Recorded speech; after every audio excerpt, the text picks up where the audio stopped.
Nerds International proudly presents. So this is our 1 year anniversary show. Happy birthday. Happy birthday, Nick. Happy birthday. Basically, listeners will remember that last episode we did have our new permanent host on the show, James Pumpkin, and sadly he can't be with us on this one after only being on it for one episode. We scared him so much that he doesn't ever want to come back. Exactly. No, he's got some very, very bad personal shit going on at the moment. Yeah. But fortunately, through the medium of technology, he sent us these.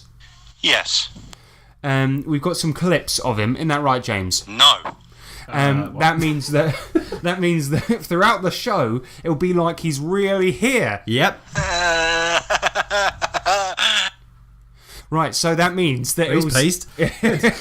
So he's in a good mood. Yeah. So you will not notice a single difference. It'll be like we've got the three of us here. Yes. Sorry, James. Is it true that you like women's underwear? Yes. Wearing them, he means. Yes. And are you a convicted rapist? Yes. Okay, good. Okay, there you go. That clears that up. All right, on with the RPG show. No.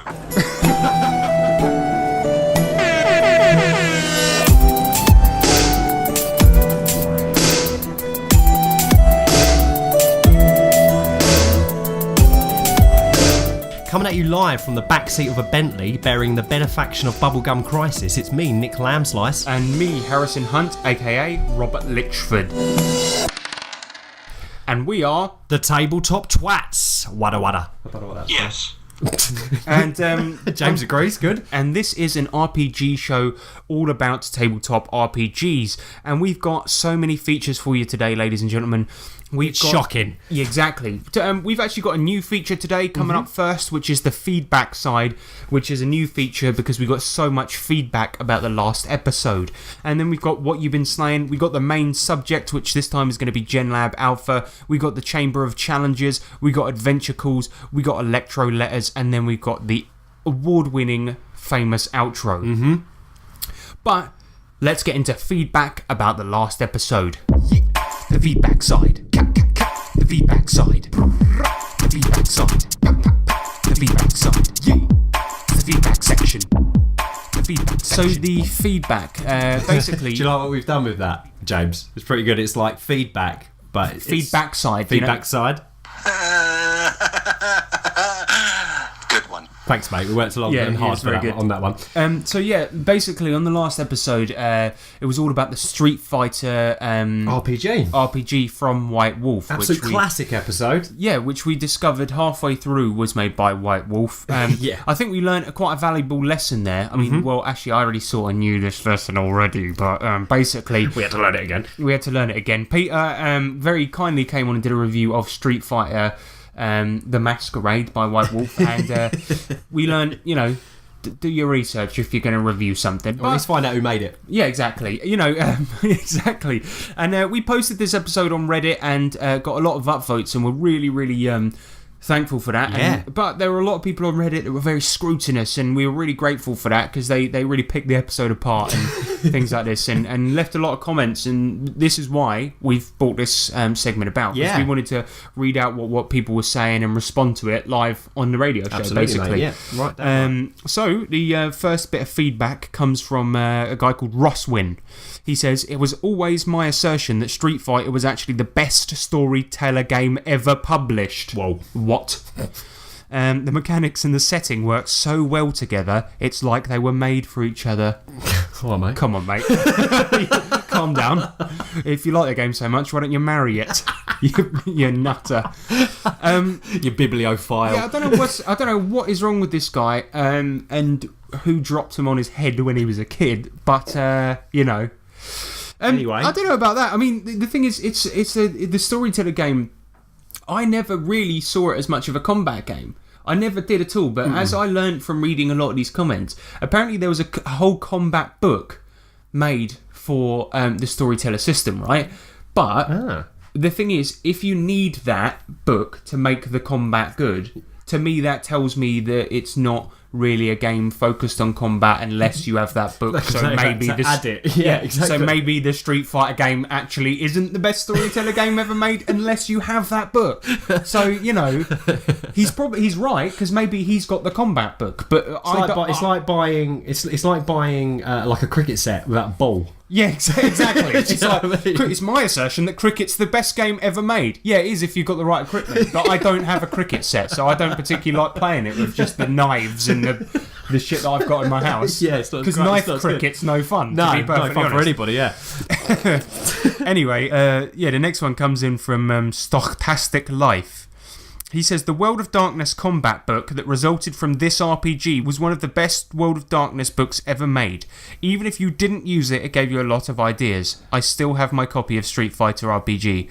So yeah, basically following up on what I said, like, apparently that combat book was fucking incredible, but like I said, put it in the original book then. Yeah, exactly. If you need to bolster your combat in the game with a combat book, then fine. I think that's kind of a necessary thing, because you, in World of Darkness, that was realistically, to me, listeners, please don't lynch me. To me, it was a role-playing game first and foremost. Absolutely. I mean, not be funny. If you went into a shop and was like, "What's this game like, mate?" It's like, "Yeah, it's brilliant. It's really good." And you're like, "Oh, wicked." So, like, you know, one of the things you ask, "What dice systems you use?" Blah blah blah. What's fighting like? Ah, well, yeah. The only thing about that is you need to buy that book for the fighting. Yeah, you'd be like, okay, so it's not really a combat game then. So yeah, I mean, a lot of people are saying this combat book is amazing, basically, and it probably is. We'll have to get around to it. But it's a separate supplement, you know? Okay. Exactly. That should have been in the original book. So that's why the Street Fighter RPG kind of probably isn't that good. So yeah, the next one comes in from a guy called Zalmute, and he says, I have a few copies of the core, as in the core book, Street Fighter book, plus Secrets of Shadaloo. I got it mostly because my brother bought it long ago. We never got a chance to try it. So the Secrets of Shadaloo book was a supplement they made afterwards. But yeah. I'd love to one day do a mini campaign taking place after Third Strike, starring the PCs that are the students of the World Warriors that are now too old to compete themselves. That actually sounds pretty cool. So like Ryu's an old guy in a wheelchair, and he's like, "This is how you do a Hadouken." Blank has gone completely grey now. His whole body. yeah, exactly. Some characters didn't really have the best background/storyline. Blanca's canon background is really bizarre. There's no explanation as to why he turned green while he was in the jungle, how he learned his strange abilities. He just fought and was happy to get back to his mama. Compare that to the American take on the story, where Blanca was Guile's friend that ended up being captured by Bison and experimented on. I think I'd actually prefer the American one, truth be told. What were we talking about again? Oh yeah, point is, Street Fighter stories weren't the best. But where the video games were a means to an end for fighting, the storytelling game can make something more from what was given. A minimal structure can be improved upon, and a good story would probably be easier to make after the fact than having a fantastic story and trying to fit a passable system. I think the system is there, but the fun comes from making the story from what we have. So I guess what he's trying to say is that because although we kind of slagged off the fact that the story in Street Fighter sucks, although we kind of slagged off the story in Street Fighter and said, oh shit, you know, why make an RPG of it? He's saying, yeah, but you could make something more of it because it's an RPG. But then if you're trying to be faithful to the source material, Mr. Zalmute, then I suppose realistically the story's going to be shit. Yeah, it can't be that good. He never played it. Yeah, good point. Yeah, good point. But I think what I would do is I would make it a comedy game if I was to run it, and I would keep the story shit like in the original. Like I'd be like, I would have Blanca come back from the jungle and be like, "Why are you green?" He'd be like, "I don't know. It just happened. Look at me. I don't know. Somebody must have fallen in some paint or something. Now I make electric and can't talk properly. Oh yeah, and it's electric. That's kind of annoying, but it helps because I don't pay for electricity now. And look at this hair. I don't know, like." Yeah, I think that, but the thing is, as I replied to him on Reddit, and I said he basically hit the nail on the head, because I don't know, there are many things that are kind of shitty as source material that would be great to play as an RPG. Yeah. I said before on this podcast, Power Rangers is a great example. Yeah. Because the story, when you look at it, is so dumb. But it'd make a great game. It would make a great game. And Flash Gordon is another one that's so dated, but when I played it as an RPG, I had such a blast. And he makes such a good point here, where you could build on it. If you wanted to cut out the bullshit and make it serious, you could. And if you wanted to keep the bullshit in but have such a great laugh with your mates, you could. Yeah. my biggest gripe with this Street Fighter RPG was the system. So I don't know, but he makes an extremely good point. Yeah, you could totally build on it and make something good out of it and really enjoy it with your friends. So yeah, very, very good point there, Zalmute. Thank you very much. Next one's in from Dr. Colossus 1. Great name. He's the first Dr. Colossus. No imitations. No. Number 1. Dr. Colossus 2 was a pale imitation, and I'm glad that he died in that space battle. Yeah, me too, actually. So keep it real, Dr. Colossus 1. In a similar vein, our gaming group had a friend who found all the vampires and werewolves and such to be pretty silly. So he rolled up Armoured Division, the Masquerade, for him. Okay, it's blowing stuff up with tanks and combined arms, but with lots of feelings and sense of doom. Okay. Feelings and sense of doom. It's got feelings, but it's got sense of doom. That's what you want. I mean, that is. That's a great quote, isn't it? So he literally he was just like, he saw the Street Fighter RPG. It's like it's got the sense of doom, but it hasn't got the feelings. We need to put some feelings in this. I like that. Yeah, he took one look at Vampire and went, "It's not for me, mate." I like the Masquerade, but get rid of the vampires. So what do you want to change it for? Armoured Division. Doom. Yeah, some doom. Put some doom in there, mate. Love it.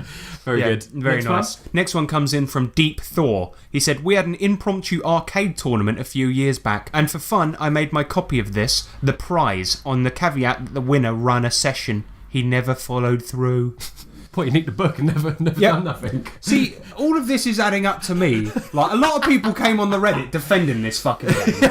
And all of this is adding up. Everyone's saying, "Oh, fuck you, you were wrong." But I've never played it. I've never played it, but it was... Fuck you. It's brilliant. And another guy follows up, Scroll Break, and he says, "I remember grappling being OP." No explanation. He just says it was OP. So he's played it. And at least he played it. At least he played it. But he just says it was OP. Then we got another guy, a Damp Devil. Ooh. Now this guy actually seems like he knows his shit. He says, "I've got everything that was published by White Wolf back in 94, 95. They were mistaken." This is talking about us. Okay. They were mistaken that M. Bison, Vega and Sagat didn't get published. They were printed in Secrets of Shadowloo. Now that's bullshit, a Damp Devil. You're a great guy. Thanks for getting in touch. But we never said they weren't published. No, actually, Peter did say they weren't published, so thanks, Peter, for dropping us right in it. But no, we never said they weren't published. It's just that we said they weren't in that book. Exactly. Which is a huge misstep, because if you're publishing Street Fighter the RPG and 3 of the main fucking characters aren't in the first book, especially bad guys, come on. Exactly. Let me get it straight. So they stripped the combat out and then sold that in a separate book. They then stripped the best bosses out and put that in a separate book. Yeah, to me that's not a Street Fighter RPG. Sorry, if it doesn't exercise, mate. Yeah, if you're stripping out main content to sell it in a separate book, I think that's a piss take. To be honest with you, naughty White Now, fine. Peter was wrong. It was printed in a separate book. Mm-hmm. We'll hold our hands up and say that. No, actually, I'm not holding my hands up. I didn't say nothing, mate. Yeah. He made a mistake there. Fair enough. But, I'm a bit embarrassed about that. But, yeah, it was printed, you're right. But it wasn't in that main book. And I think that White Wolf took the piss a bit there, to be perfectly honest. Yeah, but they got a history of doing that. What's popular? Street Fighter? All right, bang one of them out. Yeah. But the thing is, they got a history of doing that. Because they'll reprint later versions of, like other editions of Vampire. Yep. And they'll strip out certain things that, like certain clans that they know people want. For example, so they know they go by the source book. Yeah, so they'll have one edition that doesn't have the Samedi in it, and then one edition that does have the Samedi in it, or something like this. So, things like this. So, yeah. And then he says, "I haven't a clue where the Cammy scenario they mention in the podcast is coming from. The scenario in the book is called High Stakes and is set in Las Vegas, blah, blah, blah, blah, blah. It's all about Bullrog. Anyway, that scenario that we mentioned with Cammy pretending to be a little girl and skiing, that was in the book. I looked it up and I found it and I sent it to him. It's just before character creation, I think, if I recall correctly. But yeah, I did follow this up on Reddit and I sent it to him. I did find it. It's absolutely tiny, so I can see why he missed it. But yeah, it was definitely in there. The book.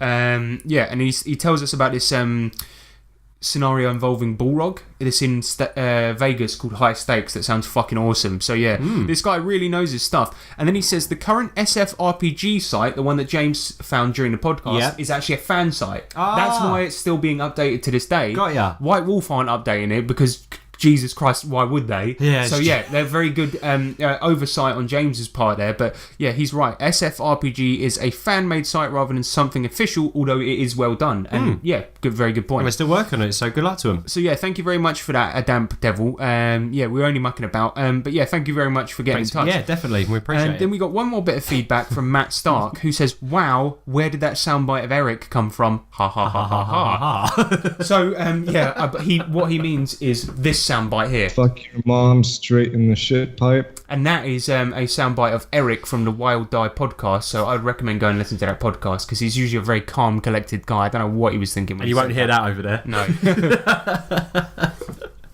But that's all the feedback from the last episode.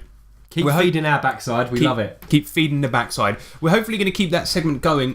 We really like it, actually. And if you've got any feedback on this episode, be sure to send it into tabletoptwats@gmail.com. Yes, please. Or get in touch at facebook.com/tabletopt, or get in touch on Google+. Or Twitter. Exactly. So, without further ado, let's get into what we've been playing with what we've been slaying. Yes.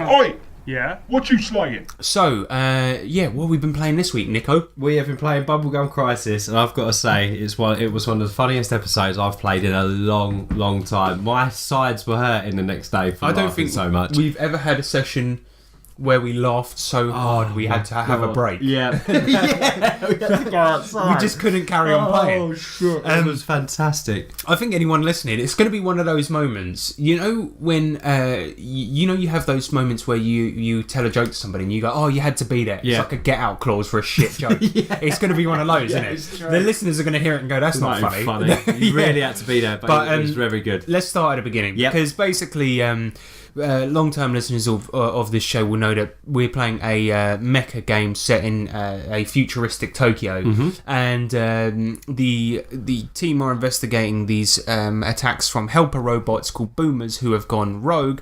But at some point, all the boomers just upped and left, formed a big machine that was ball-shaped and the size of a moon that flew up into the sky. Said to the city, "People of Tokyo, you have 3 days." And then That was it. People thought this meant the apocalypse and have now started rioting. Yep, absolute pandemonium.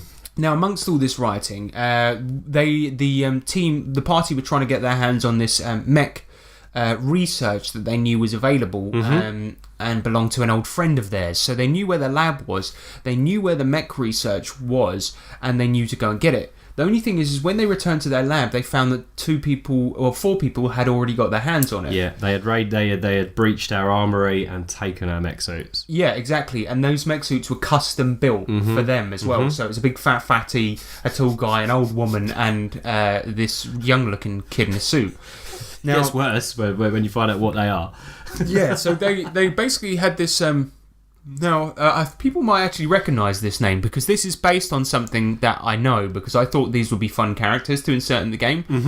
They got into their sort of phone shop, which is their base. It's a big building in central Tokyo, and they got in there and they found the graffiti fist shark rules. Now, I want people to email me or email in if they know what that is. Okay. But, and they found that these guys had nicked the suits, so they did a bit of research and found out that Fist Shark is a marketing company in Tokyo. Robbed by a marketing company. But they're proper, like, hedonistic, drugged up marketing company. Mentalists, Yeah, and absolutely. they'd obviously found out about the mech suits somehow, nicked the research, got the mech suits built for them in the lab, plugged the research into the computers, all of this. And then sodded off and also stolen our boomer car as well while they were at it. Possibly. So Or someone has, yeah. yeah, somebody's nicked your car. Oh no, sorry, that's not true because he's gone to Boomer Moon. Yeah, well there you go. Yeah. So and additionally, as soon as that happens, you get a call on your phone, and the one player that's not in the game at the moment, Chad, he's in hospital. He's been recovering in hospital for the last two sessions. He took a bad hit, didn't he? Yeah. Exactly. And at this time, you get a call from his mum, who's in the hospital with him, and she says, "Come rescue my son. It's kicking off down here. Gotta something save fierce." Chad's ass. Yeah. We're like Chad's ass. The rioting is spread from central Tokyo down to the poorer part to the hospital, where all the crackheads and all of this are trying to raid the hospital for drugs. So it's a pretty rough choice, because the mech suits are going to be able to help you fight the the moon. Yep. And hopefully get to the bottom of this But we within can the never leave a 3-day man behind. Yeah, within the 3-day time, but you can never leave a man behind. So it's like recover the mech suits from these nutcases, or maybe lose track of that trail forever. Yeah. And save your friend. So for once, you had to split the party. I hated it, but we split the party.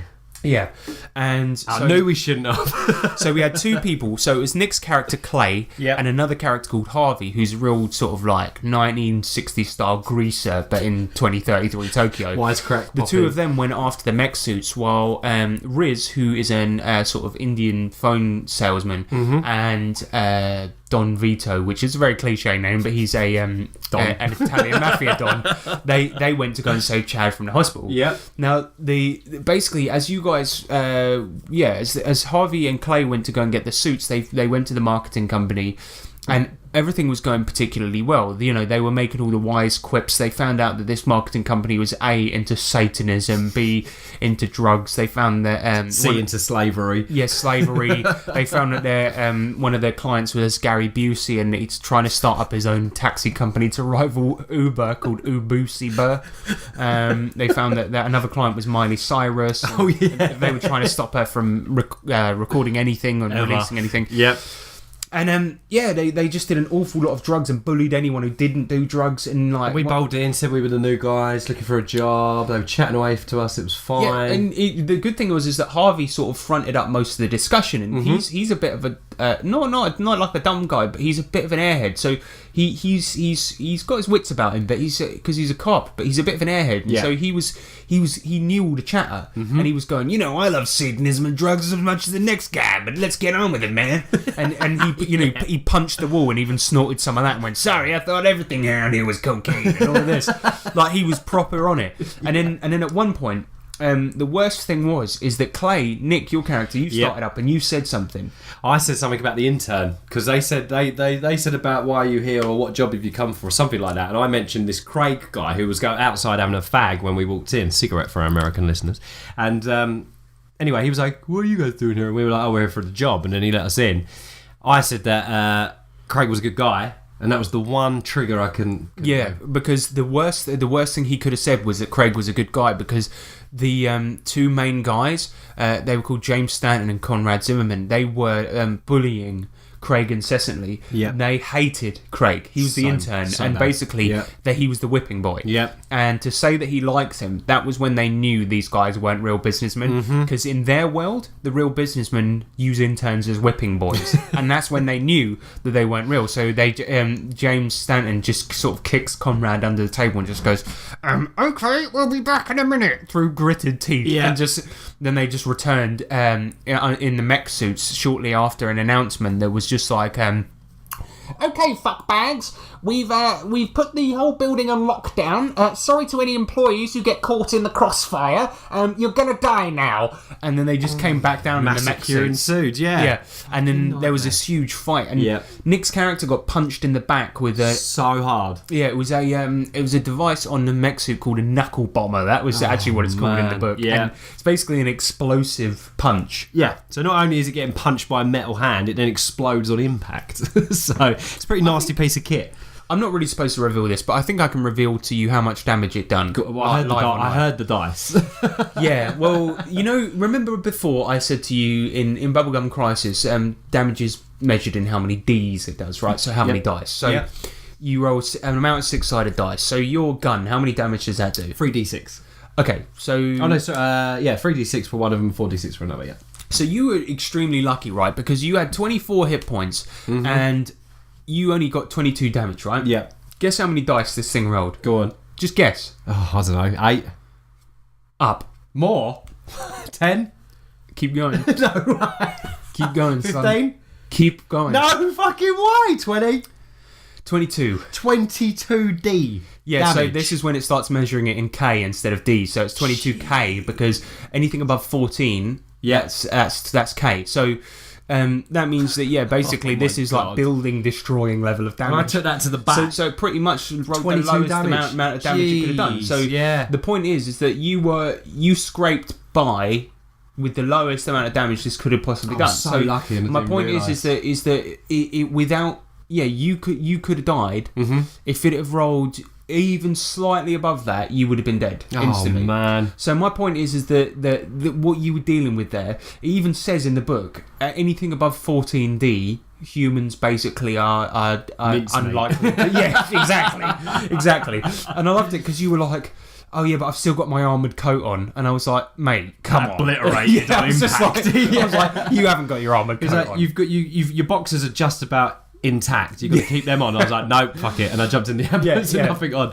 Yeah, so like, anyway, meanwhile at the hospital, Don Vito and Riz, they're driving down there, right? They go to pick up Chad, and we had this basically very cool action scene where they Don Vito drives his car, just smashes into the front of the hospital because the scene he sees when he gets there is just fire, destruction. There's chaos, wasn't it? All the windows are smashed out, all the fire on some of the floors, cars are burnt out. All absolute state, he like maniacs running around.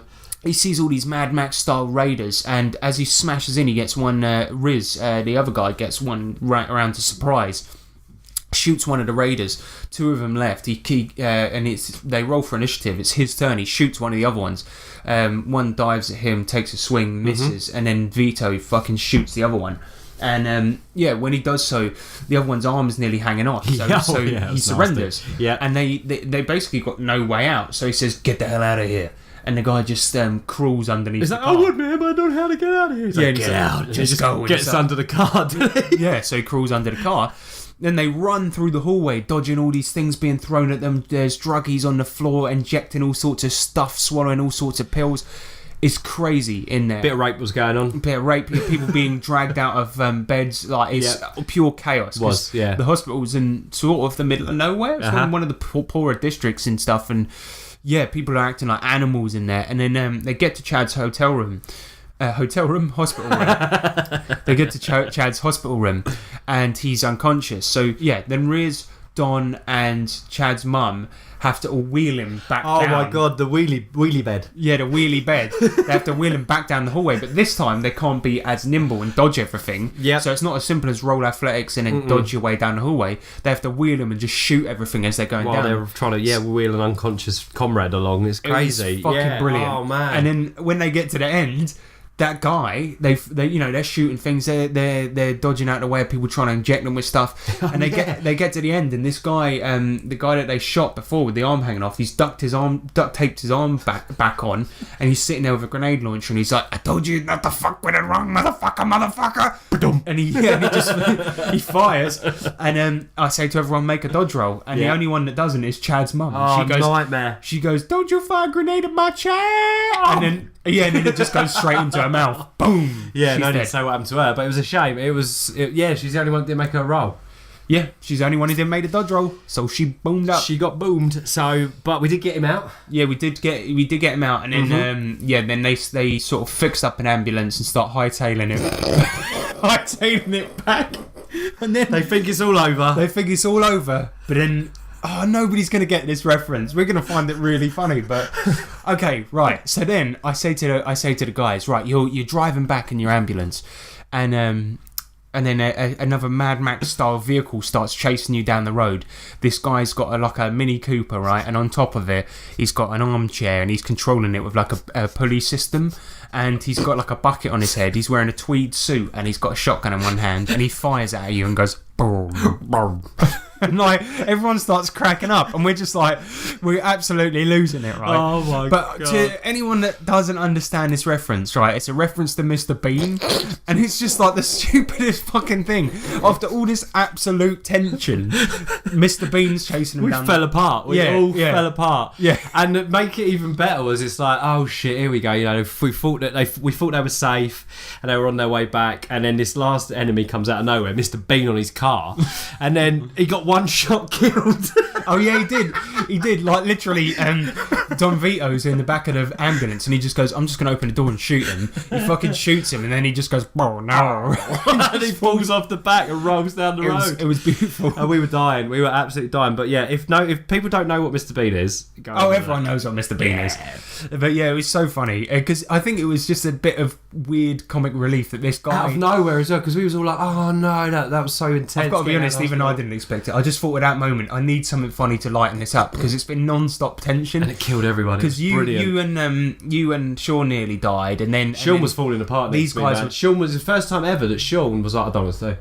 I am worried. Yeah, it was the first time, because Sean's so creative with the way that he plays. First time that he was just like, we're fighting two mechs, we've been enclosed in this building. One of them's just... We were like, there's got to be a vent. He was like, mate, there's no vents. There's air conditioning units. Yeah, but we can get behind them. They're small. It's shit. We were really worried. He didn't know what to do. No. But yeah, I needed something funny in there, so I just thought, what if this guy's trying to embrace the apocalypse, but he's done it in the shittest way possible? Like, he's... Good one. Thanks, James. It was good. So, like, yeah, I just thought, what if this guy's embraced the apocalypse but done it in the shittest way possible? Like, he's made the worst Mad Max vehicle possible. Just got a bucket and a shotgun. Yeah, bucket and a shotgun, put an armchair on top of a car. Like, he'd be safer in the car. Road warrior. Yeah. Boom. So it was cracking. Yeah, and the very sort of last thing that happened, kind of like... I nearly died. Yeah, you nearly died, and because you tried to swim through the sewers and nearly drowned, and then fucking Harvey nearly drowned trying to save your character as well, because he nearly drowned trying to save you. You got out. With 3 hit points between us. Yeah, you were on 1, Harvey was on 2. And then basically the ambulance went back to save these guys and did. And then obviously there's a thing in Bubblegum Crisis as well where you can call in favours. Yes. Now this is pretty cool because at character creation, or if you ever have campaign points to spend, you can spend these on favours. Now what these are, they work like contacts, but they're one use only, and they're much, much more powerful. Yeah. So these guys had contacts that were... with the mayor. Coincidentally, Clay, Nick's character, and Riz, Ryan's character, had coincidentally spent their points on exactly the same favour. Yeah, we both had dirt on the mayor, and it was a dirty video. Both of us had a dirty video, and we hadn't spoken to each other because we do all our character creation solo, which is always fun. So then on the first day, everyone pulls their characters out, and it's like, whoa. But yeah, for some weird reason, me and Ryan both decided that we had videos on the mayor. Ryan was having sex with a robot, like a sex bot, wasn't it? Yeah, because in Bubblegum Crisis, believe it or not, it's actually in the in-game lore. They have something. They have sex bots, which is kind of a common thing in a lot of sci-fi in the future. But in Bubblegum Crisis, for some reason, they're called sexaroids. Sexaroid. And I don't know why. It's such a funny name, but so funny. So yeah, you had that he was having sex with a sexaroid, and then Ryan had that he was having sex with an octopus. That's right. Shit. Don't know why. But yeah, anyway, the point is that you guys then called it in to get a day of intensive care, which is impossible to get hold of a lot of the time in Bubblegum Crisis anyway, or incredibly expensive. And now we're in the apocalypse. There were no hospitals, obviously, because the last hospital was literally falling apart. So yeah, you managed to get your health back, which is so handy because to pay for it either. Literally, you were standing there with like 1 hit point left. Like, how are we going to get medical treatment now? Yeah, and then you were just like, it's the end of days, and we're all fucked. Yeah, exactly. So brilliant. And then you got that, change your clothes. Nearly went really well until one of the characters shit in the mayor's pool, but anyway. Well, less said about that, the better. But the point is then the other favour used with the mayor was to ask where an EMP is to maybe take out the moon. Now, he knew about a laboratory on the outside of town that their old friend's dad used to use called Whiz Labs. Yep. And they just went down there. And we had no other choice. Yeah, we had to go down there because we had no base anymore. That had been compromised. We was just like, wow, what is it? The only thing about Bubblegum Crisis is the medical treatment takes 24 hours. Yep. No two ways about it. That's the gameplay mechanic. End of story. So what are we down to now? Day and a half left. Day and a half left. And they've just about got a somewhat shaky lead on where an EMP might be because the mayor's not that trustworthy. No, not necessarily. Well, he's not trustworthy, but he just knew of this place but hadn't been there himself. Yeah, he's not exactly in the military. No, he's more of a puppet. So point is that, and that was obvious from meeting him. That's not me metaing, but the So I think that it's a risky lead, it's a shaky lead. Oh, that was really intense as well. So yeah, the last bit to finish a mental game off anyway was that we got to this Whiz Labs. It's all overgrown, it's an old complex. We spent an hour just searching for anything that might be an entrance. And we finally find like an overgrown terminal, like think Fallout, with just a command prompt and a flashing green cursor. And we had 3 attempts to put a password in to open it up. And oh man, we quite wasted intense. too. Yeah. Well, you guys knew who used to use this laboratory, and the thing about that was that this was one of those situations where people did say to me, can we just roll intelligence to see if we can guess the password? And I said, I was like, I would say yes, because that would make sense within the game, but I do think in this case it's more fun for you guys to try and figure it out. It was a toughie, man. We had to go through all the evidence we had, try and work out what we knew, what we weren't sure of, what we definitely knew was fact, and then from that whittle down 3 potential passwords, basically. Because the thing is, what it was that you knew that you had to put a password in. It said you had 3 attempts. You'd already used up 2. Now you only had 1 left, and Peter came up with a very good point, and it was like that if we lock this system down, and you put in 3 passwords incorrectly, how long is it going to get locked down for? Because if it gets locked down for 2 days, you're fucked. We're fucked anyway, or it could just be a fail-safe and it locks down permanently, you know. Exactly. So, and you've only got a day and it was the only lead we had at all. Yeah. So that was the toughie, and you guys guessing this password. And the crazy thing is that the password ended up being that of the biggest enemy in the game thus far, who's currently dead. But the point is that he. You guys went over his history and remembered that once they were friends, and that was such a minor detail in the campaign that's only probably ever come up once. Ever. Exactly. And yet it sort of came to fruition, and you guys remembered it, and then put it in, and lo and behold, you opened up the lab. One, and that's where the game finished, mate. Oh no, the door opened. We went in, and we saw like loads of old pictures of the 2 guys together when they were in there, like, you know, when they were together right at the beginning before the company went bad and everything happened. Yeah, and that's where we were at, didn't we? Yeah, it was fucking brilliant. Oh man, what a session. Such a good game. It was the best bubblegum. I mean, the story's been fantastic all the way through, but for some reason that session, it was in terms of pure box, action, excitement, we had emotion, drama. We had amazing role playing. Even the phone call with the mayor, that was fun. Yeah, it was spectacular. Yeah, so really good. well done. So I enjoyed the hell out of it. Me too. I would recommend this setting to anyone because we've been playing it for weeks. It's a corker. I think that the only annoying thing is that I had to build to this moment. Now, like, because the first few sessions were great, but I had to build to get it to this level of drama. That's the only thing. We are absolutely flying now. It's super intense. It was hard, worth it though, mate. To do it. No, it's been great though. There's been no low points. No, I agree, but then it was hard to, because I couldn't start off. I wanted to start off with the big moon in the sky and say you've got 3 days. That's how I wanted to start the campaign, but I knew I couldn't. No. So I had to build to it, and that was the hard thing. So yeah, I would recommend this setting to anybody, Bubblegum Crisis, if you can get it, because there's so much in the book. I was telling my brother the other day that it's just such a great setting, because there's so much in the book that is just immediately usable. Most of this shit, like the actual adventure, as in the shit that you guys are doing, that's authored by me, but all the stuff that you guys are going to, all the stuff that you've seen, all the people that you're interacting with, that's all already there. And all of the items and stuff, it's just such an easy thing to run. So I could highly recommend it. Bubblegum Crisis. Yep. Main. Subject. Main. Subject. Sorry. You are an animal. Your home is a vast valley, surrounded by mountains so high the peaks are covered with snow all year around. Down in the valley, you roam the wild moors and deep forests, hunting for prey, and you are never alone. Your tribe is never far away. The tribe is your safe haven, your home. But this paradise is a prison. Deadly electric fences block all paths out of the valley. All attempts to escape are punished harshly by the Watchers, your jailers. Nightmare machines. Drones in the sky monitor every step you take. Killer robots march into your territory without warning, shouting metallic commands. Sometimes they abduct members of your tribe and bring them to the underground labyrinth. When the victims come back, they are forever scarred by the Watchers' bizarre experiments. Memories and personalities erased, if they come back at all. Will you win your freedom, or be crushed by the mysterious enemies in Genlab Alpha? Now, ladies and gentlemen, we are at the main subject.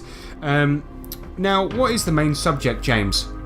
Yes. Very unhelpful. No, the main subject this week, we are talking about Genlab Alpha. Yes. Now, a lot of people recently have been talking about Modifius and the shit that they be doing. Mutant Year Zero, shut up about it. Tales of the Loop, shut up about it.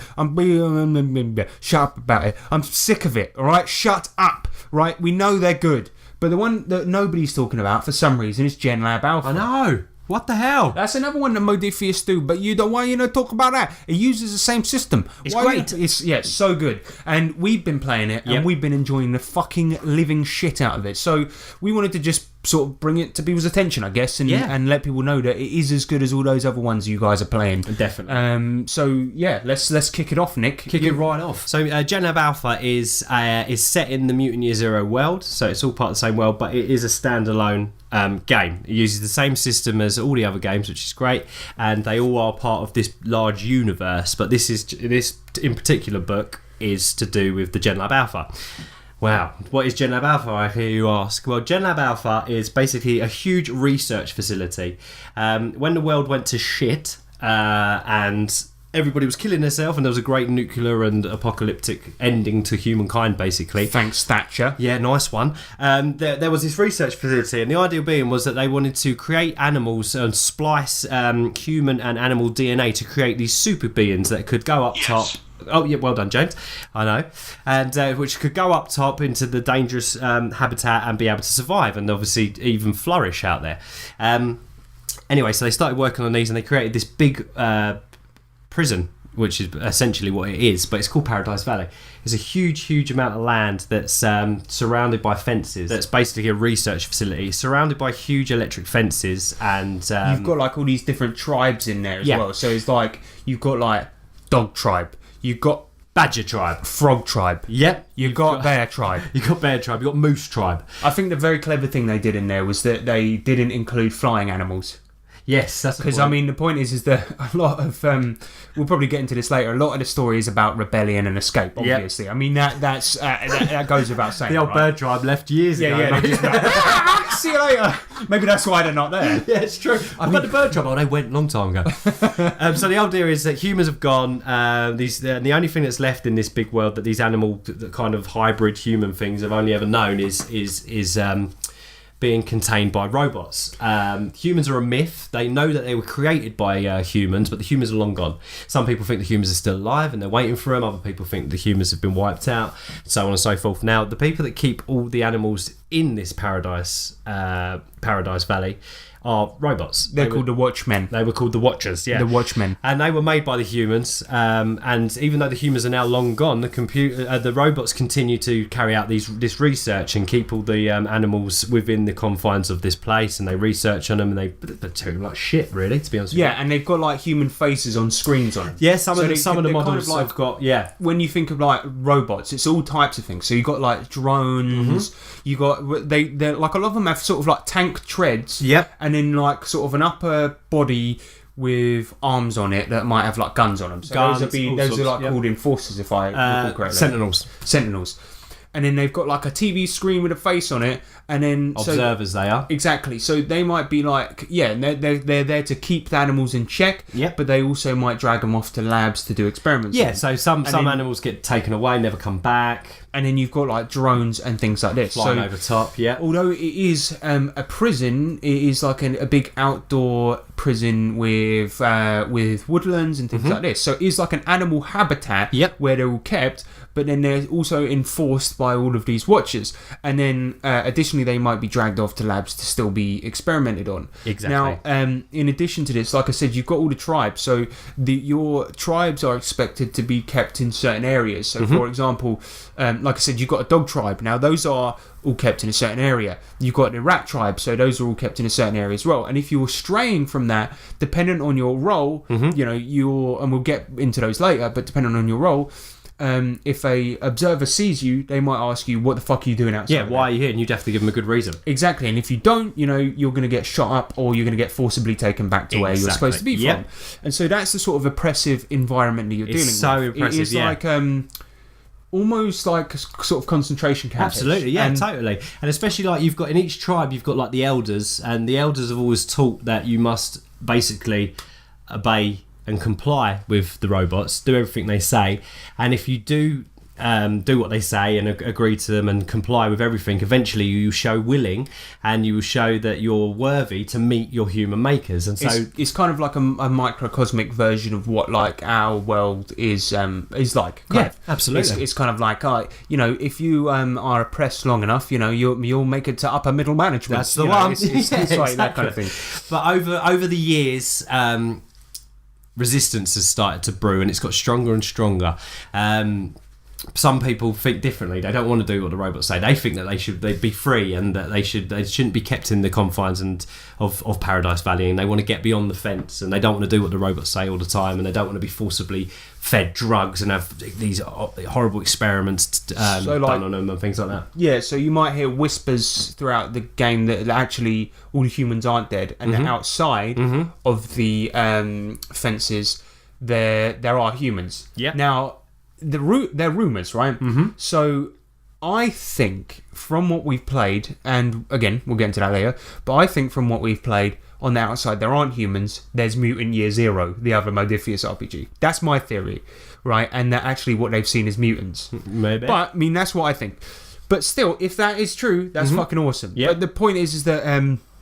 I don't know. It's like that's sort of what it's like. It's that kind of universe. They're so sheltered, and they don't get out. And the party politics is it's crazy. There's wars between tribes. There's some tribes that like other tribes. In the book, like you'll find things such as like a very very base example is that dogs, for example, are a derogatory term for them is lapdogs because they are loyal to watchers, because what they do is if for example we keep the prison analogy going, they are the ones that would snitch on you, and they were the ones that would tell the watchers everything that all the people are doing, where the contraband is, where this, that and the other, because they want an easy time. Exactly. And as a result, they're the ones that would be given the nice food, that would be... They get the cool artefacts. They're looked after very well by the watchers. Exactly. They also own the marketplace for the whole of Paradise Valley. Exactly. They run things as far as a animal can run things. As far as a non-watcher can run things, a dog will. Yeah. And as a result, the politics-wise, most other animal tribes distrust dogs, but they still have to deal with them because they need to trade for food. Because they have to. Yep. They have to. They starve. Otherwise, there's another thing as well is everyone's borderline starving a lot of the time. That's the thing about this place. There's no huge vast amounts of food everywhere. There's everyone's on the line. They really are in a tough and there's predicament. no cash system either. No cash. All trading. It's all trading. So you might go out into the woods and you might find a bit of metal. You can now trade that for food, or if you're good at bartering, you could trade a bit of water for food, or you could whatever. My point is there's no cash. So a lot of that boils into it as well. So you might have like fucking, I don't know, just like a few rocks in your pocket, and if you could try and convince somebody to trade that for food, but that might not work. So it's hard out there. But then you see all these dogs that are sitting on shed loads of food, or you might see a bunch of, because rats, for example, are pretty gifted scavengers. So you might see a lot of those sitting on loads of food, and you might hate them, and things like this. And there's a lot of politics in there, a lot of it. And a lot of politics. I think the rabbits as well are known for being at war constantly. Yeah, they're the most rebellious tribe out of all of them, and the rabbits are within the rabbit tribe. Conversations of rebellion are open. You don't have to do it between in hushed whispers and things like that. They are actively at war with the Watchers. They actually went underground a long time ago, and the Watchers don't have much control over them. The reason being is they discovered gunpowder. And the funny thing is about them as well is that they can speak about it openly, but they are actually hated by other tribes for doing that, because they're upsetting the peace. Exactly. So there are some other people, such as, if I recall correctly, the bear tribes dislike them because they just wanted an easy time of it. Exactly, and also the ape tribe do, because the ape tribe have also been quite compliant. They're quite peaceful, the apes, but they're also compliant. It's not as if they're not peaceful in terms of like how the dogs are, but they're just like, we're fine here. They're neutral. They actually sit on an island, so they're quite sweet, and they do what the Watchers say, and they just leave themselves to themselves, and they like it that way. Exactly. So it's not exactly lap dogs, but they're just neutral. Exactly. We're just like, Neutrals, we're happy with what we got. Exactly. And I absolutely love that about it. I love it because this is such good ground for role playing. Oh, totally. And this is what one of the biggest strengths of the game. But basically, I think that's a pretty good window into the role playing. Exactly. Like it's into so the good. world of Genlab. What That's I like it's about it as well that differs it to a lot of games is there's no manipulation in it because you're not human, you're animal. So you don't manipulate people like people do, like humans do. Instead, you have a thing called dominate. This is when the fur goes big, the teeth come out, all the growling, and you literally have a face-off. You go back to your animal basics and literally just kind of not fight, but in trying to intimidate each other. And one will and dominate one, and dominate the other, and one will submit depending on the dice rolls and stuff. I will say the only thing I disliked about that was that works in terms of when you're having an argument or trying to intimidate another foe. But what about when you're trying to lie? That's what I didn't like about it. Yeah, See, that's the only thing. If all social conflicts it's are more solved like in that you way, don't lie. You just say this is what's happening, and they comply. Oh yeah, so if they distrust you, you just go, that is the way it is. If you dominate them, they will go, yeah, of course that's the way it is. Exactly. But they'll pretend that they believe you. No, they'll be dominated, so they will do what you want. No, it's not. No, but they won't believe you. But they'll just say that they believe you. Exactly. I mean, I hope that gives you a good example as to what the world is like. To give you a good example of the atmosphere, a lot of the time, as rebellious individuals in that world, what we were doing was sneaking around in the dark, trying not to get caught. Gathering up equipment for rebellion, and you got recruited, didn't you? Yeah. And we're going to talk about our actual experience in the game later on. But yeah, basically that's sort of what the world is like. Yep. Next up, I mean, the sorts of characters that we play. Now there are classes in this game. Yep.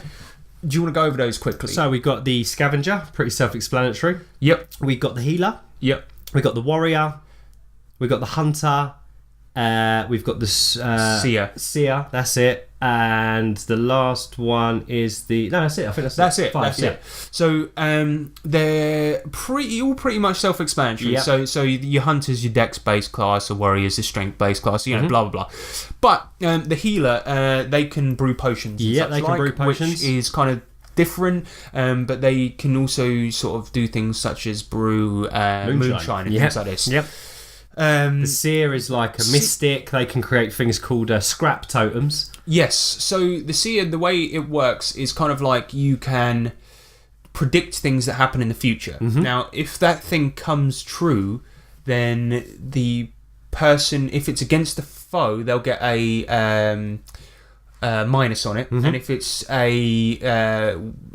a friend, they'll get a plus on it. So, for example, you say you sit down for an hour or however long it is, I can't remember, but you'll sit down for an hour and go, I predict that in the future Nick is going to drink a Coke, and then he does his drinking a Coke roll, and he'll get +2 on it. Exactly. But if you're about to do a boss fight and you go, I predict that this enemy will fumble his attack roll, then he goes to do an attack roll, he'll get a -2 on his attack roll. So if you're clever about what you know is about to happen, or you just pick things that you know are going to happen, then you can be quite clever about it. I mean, it's a little bit meta, but it's not that much, because you can't just say things are going to happen, then they happen. You have to predict things that are going to happen, otherwise you just won't. They just won't. Yeah, they just won't. Yeah. So I quite like the seer. Very clever class. And the other ones are pretty self-explanatory. The scavenger finds shit. Each one comes with their own unique ability. The scavenger is one of those sort of meta-y, hand-wavy type things where it's kind of like, once a game you get to roll to find something. Yeah, you basically walk around with your hoard, which is either a backpack or a trolley that you'll carry around with you at all times. It's full of your scrap, and then you can roll your scavenge, and if you're looking for something in particular, if you succeed, that will come out of your bag. Exactly. Nice and simple. All the characters, they do feel distinct enough that they are worth thinking about when you pick them at character creation. Yeah, absolutely. They're not that wildly different that they're like D&D, where you need to have this character, this sort of like party comp, Yeah. one healer, one tank, one. Yeah, no. You know, it's not like that. Don't need no, that, yeah. you could have a party full of hunters or a party full of healers and do perfectly fine. Absolutely. Because a healer can fight. You're not like restricted to the type of weapons you can No, use. not at all. And the weapons are basic as hell. All it is that you have a special ability if you pick that class. Exactly. Simple as that. Yep. So let's talk about the dice system real quick. Yes, do like the dice system. So, I don't know, this is quite hard to describe, isn't it? Because you have three different sets, not sets of dice, but you have three different types of dice. So, You've got your base dice, skill dice, and gear dice. Yes, and these are colour coded. So on your sheet, you probably need to print these in colour. You don't necessarily have to, because I was using the wrong colour dice. I just had it colour coded to how I liked it because I didn't have the correct dice. But basically, it'll be. I can't remember the dice colours. So base dice is green. Base dice is green, skill dice is yellow, and gear dice is black. Yes, but if you don't have those available, just fine. colour code it D6s. any way to fuck you want. So the way it works is that you roll different coloured dice for each one. Yes, if you've got a skill, your skill will always be linked to an attribute. So if you've got 2 in the skill and the skill that's linked to it is wits, and you've got 3 in wits, you'll roll 5 dice. So, for example, climb is linked to, I believe, strength. Yes. I think so that means if you're climbing something, you will roll 2 dice for your strength if you've got a 2 in strength, and then if you've got 2 in climb, you roll an extra 2 dice for your climb. And say you've got rope, then you roll gear dice for the rope. Yeah, so if your rope adds a +1, you roll another one, so you've got 5 dice in total, and you're rolling different coloured dice for each thing. Then all you need to do to succeed is get a 6 on any one of those Just dice. 1 6 you're looking for. Exactly. Yeah. And the cool thing about this is that means the 6 tells you how you succeeded. Exactly. Did you succeed because your gear helped you to succeed? Was it a black dice that you got a 6 on? Did you succeed because you were skilled? Was it a yellow one? Did you succeed because you were strong? Was it a green one? Yep. You know, that is really cool. That's or was cool. it a combination? Exactly. You know, that's really, really awesome. Or did you fail because of those? Did you get a number of ones that exceeded those 6s? If you did, that means that you failed, and the ones will tell you why you failed. If it's your gear, then that means your gear breaks. Yeah, gear breaks, mate. If it's your attribute, that means you failed because of that, and if you push it, then you take damage on that attribute, and then if it's your skill, that means you fail because of your skill. It's really quite interesting. But it's a really cool way of, if you're the DM, you can just look at the dice and be like, okay, roll your dice, you look at it, how many ones did you get? Okay, yeah, you failed because your gear broke, or you failed because you just weren't strong enough, you just couldn't pull yourself up that last bit or whatever. It's a really cool dice system. Yeah, so easy, so easy. Really is, yeah. And if you fail as well, you can always re-roll. You can push a roll once, right? Yep. And in order to do that, all you do is re-roll any that weren't 1s or 6s. But if you do that, then that means that you might then take damage. Yeah, so if you push your roll and it's still a failure, and you've not only got some 1s on the first roll, but then you get a few more 1s on the second roll, you have to add them all up, and then you take damage. Yeah, you take damage to any failures that you have on your attribute dice. You take that much damage to that attribute. Yeah, so you can take damage on 4 levels. You can take physical damage, which is damage to your strength. You can take what's the other one? Agility damage is exhaustion. Exactly. And then you can take damage to your witch. So you've got your witch pal, who's always with you. She takes damage. She takes damage. No, to your wits, which is confusion. Confusion, and the last one's dehydration, I think. Yeah. Yes. And cheers, James. so yeah, you've got all of those. So basically, the ways in which you can, in air quotes, die are numerous. Yes. So you can either be, you can be dead in a normal way, you can be exhausted, confused, or dehydrated. Yep. So yeah, any one of those things, and you'll take damage to all of those depending on how you failed. Exactly. So it sounds complicated. It's really not. Honestly, it does the way we're trying to say it, but it's not. It's not. Once you get used to it, literally session 1, 5 minutes in, I was just like, all right, cool, yeah, I get it. Yeah, exactly. because the dice system works so easily because it's color coded and all of this shit.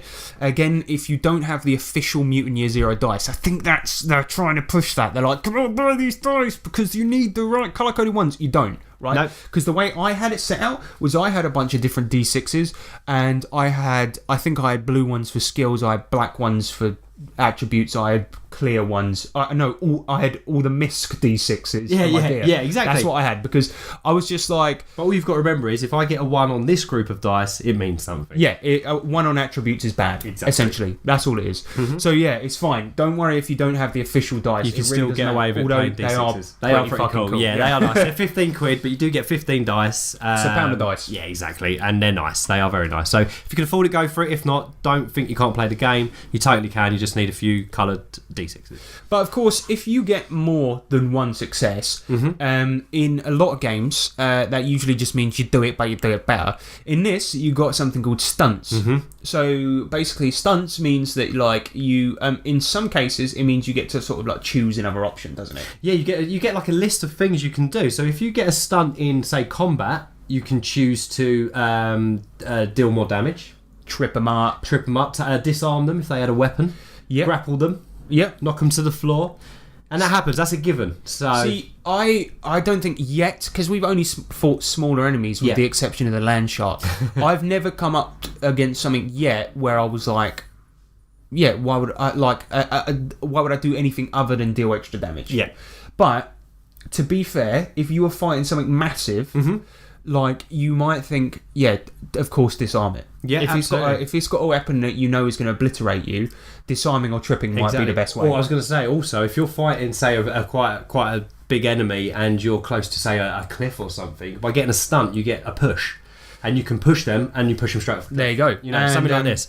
Additionally, another way this has come up before is when we're walking through the woods, we had to do movement rolls, right? Yep. And this was just to get to our destination in a timely manner without taking dehydration damage, right? So I think it was dehydration. Yeah, No, it wasn't, because it was agility, so it would have been exhaustion. Exactly, right? yep. So without taking exhaustion, and I was walking through with James's character. I forget his character's name. It was. Boris. Boris, that's it. So I was walking through the woods with Boris, and I didn't want to take exhaustion. So I'm fairly certain I failed on my roll. I pushed it. I failed again. Yeah. So he got a stunt, and that meant that you can help a comrade. Exactly. He can either do it doubly fast, or he can do it at the same speed but help a comrade. And because you had failed, you needed that. Yeah, and he just helped me. And it's so he perfect. just so he just picked me up. He saw me sort of like struggling walking. So you fell over, but rather than sprain your ankle, you were picked up. I was picked up by my you friend. You helped, and you both made it, and it turned into a success, which is really cool. And turn into a succeed, and that's how stunts work. Yeah. It's really cool. Very really elegant cool. system. Then you got gear, grub, and water as well, which is kind of a cool system. So just an elegant way to do food. You've just got grub and water. Exactly, you need one of each every day to keep going, and you also need them to heal. And we've already mentioned gear a little bit, but the way grub and water work and gear is like encumbrance is quite elegant in this game as well. So you've just got slots. Yeah, exactly. So you can hold.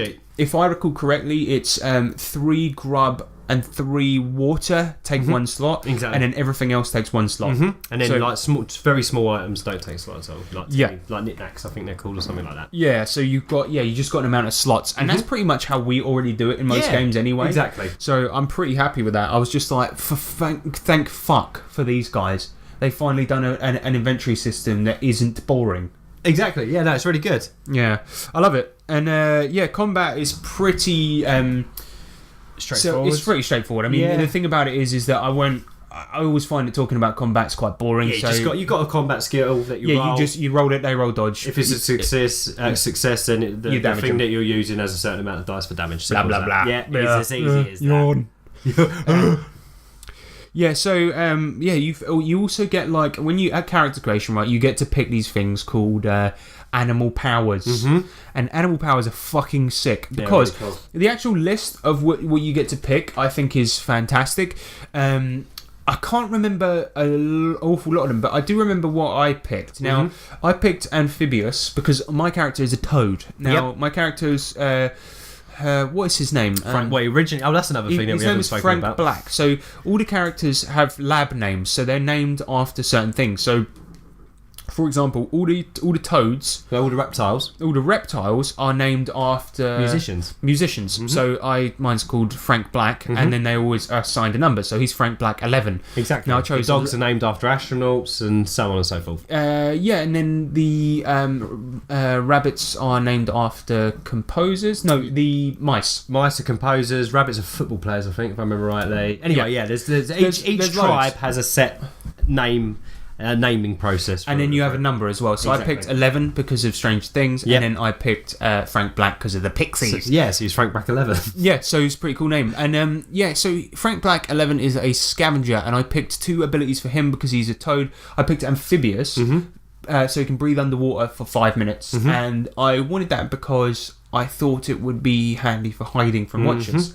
And then I picked jump, which is fucking awesome. Yeah. How many times does that come in handy? Oh, I've used it a few times now. You get assigned a number of feral points. Now, how this works is every time you push a roll, you get a feral point. So that means you're by pushing a roll, you're sort of giving into your animal instincts. Do you know what I mean? Yeah, and the that's animals why you take get over. a feral point. But for taking that risk, you're also possibly going to take damage as well. So that's why you're being awarded a feral point. It's Or for you taking run the a risk of turning completely animalistic. Yes, and if you turn completely animalistic, for instance, if you roll a 1, because you have to roll a d6 whenever you use a feral point. And Yep. if you roll a 1, you turn completely animalistic and you just act like an animal for Ride became total rabbit and just ran off and just chewed on some grass, didn't he? for like 6 hours. Yeah, so you use your animal power, and for instance, my jumping ability means I can jump 30 feet in the air, but every time I do it, I have to roll a d6, and if I roll a 1, I'll just act like a frog for 6 hours. Yeah, exactly. Yeah, so but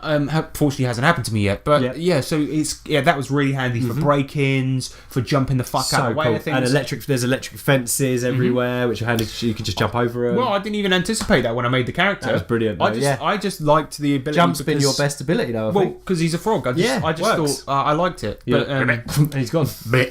Yeah. but yeah, really cool. Loved it. So there's plenty of animals. There's loads. You've got like antlers. You can have like huge. You can like burrower. I think it's one when you can just like burrow into the ground. Yeah, there's there's shitloads. Loads, I mean, plenty. they're all specific to Armoured. which animal you pick. Exactly. So, for example, the mouse guy, he has one where he can get away instantly. Exactly. Yeah. Because he's just a little and he just gets away. You know how mice, that's how like them mice bar are of like. Yeah. So there's absolutely loads of like feral abilities, and they're all absolutely brilliant and fun to play.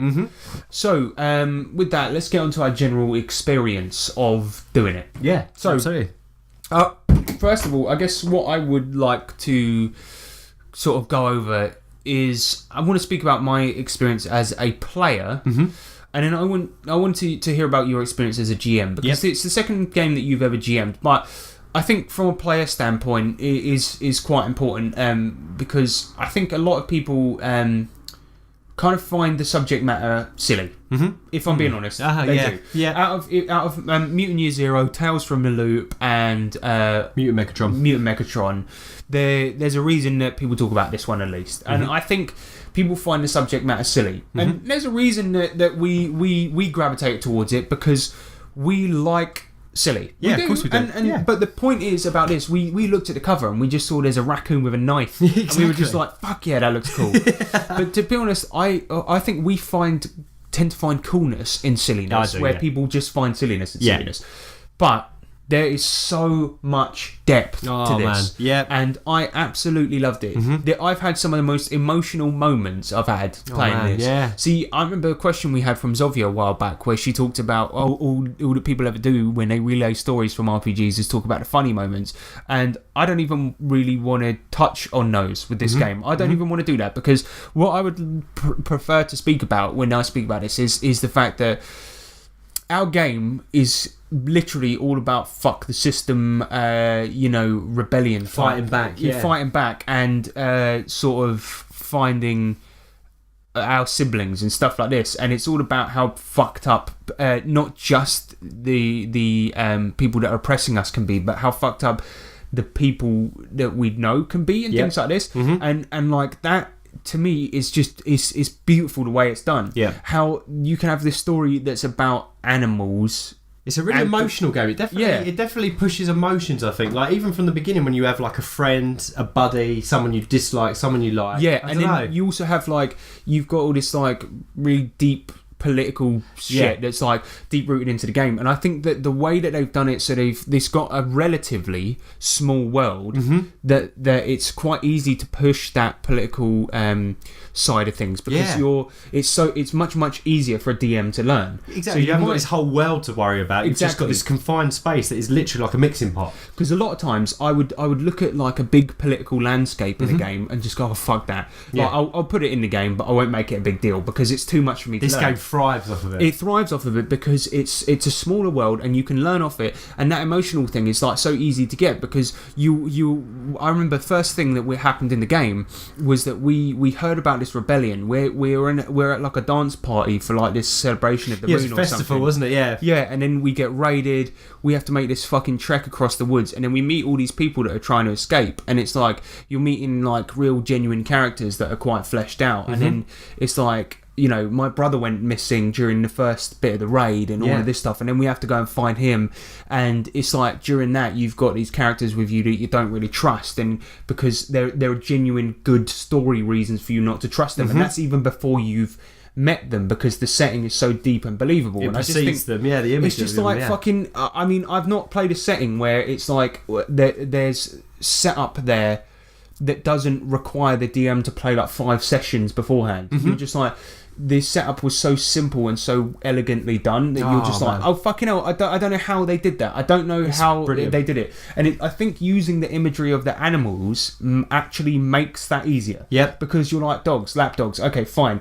And then you're like bears, fucking hell, okay, yeah, I know to fear them. I can see why he's the boss because he's obviously fucking A good huge at fighting. bear with a Yeah. gun or whatever. Yeah, exactly. The mooses. Yeah, and you know those guys are obviously going to be roaming, you know, Nomadic type. Yeah, exactly. And you know that like for some reason rabbits are also associated with war, probably thanks to like Red Wall books and Exactly, stuff like and this. like I you don't know straight away that like the cats would not get on with the mice. rat tribe. Exactly, Yeah. you know.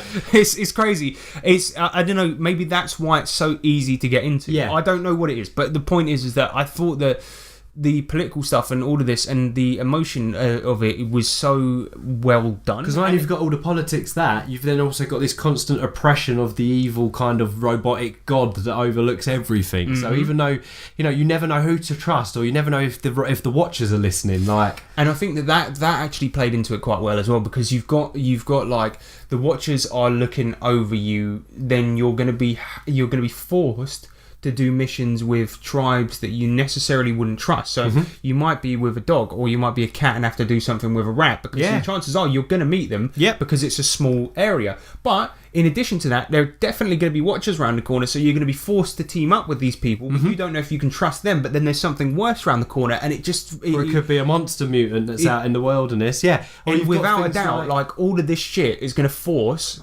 decent roleplay. Oh, brilliant. And I just Absolutely. think, for me, like, it's like, fuck all the fact that throughout it we were doing funny shit and pretending to be animals. Yes, it was funny. Of course it was. But I think that it's best not to advertise that fact on this podcast, because I think that a lot of people are put off because it's silly. No, there's so much more to it than that. It's more than just a silly game where really you pretend is. to be animals. It's like the things you don't even think about. It's like you've got this party that's if your players have decided to pick different animals, you then put this party together, but then the party wouldn't be together.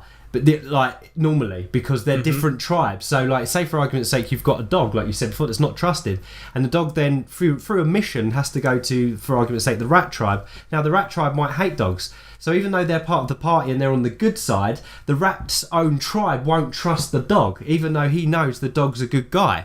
And then he's got to explain to his tribe why he's brought a dog into his tribe. Yep. And it's fascinating because it can just really spiral off from that. And that to me, I think that summarises my experience as a player and why I like this game so much, was that I felt like on the role-playing side it did it so well, and not without it having to be a mechanical thing. Yeah, totally. That was why it was so fantastic. And what about for you as a DM?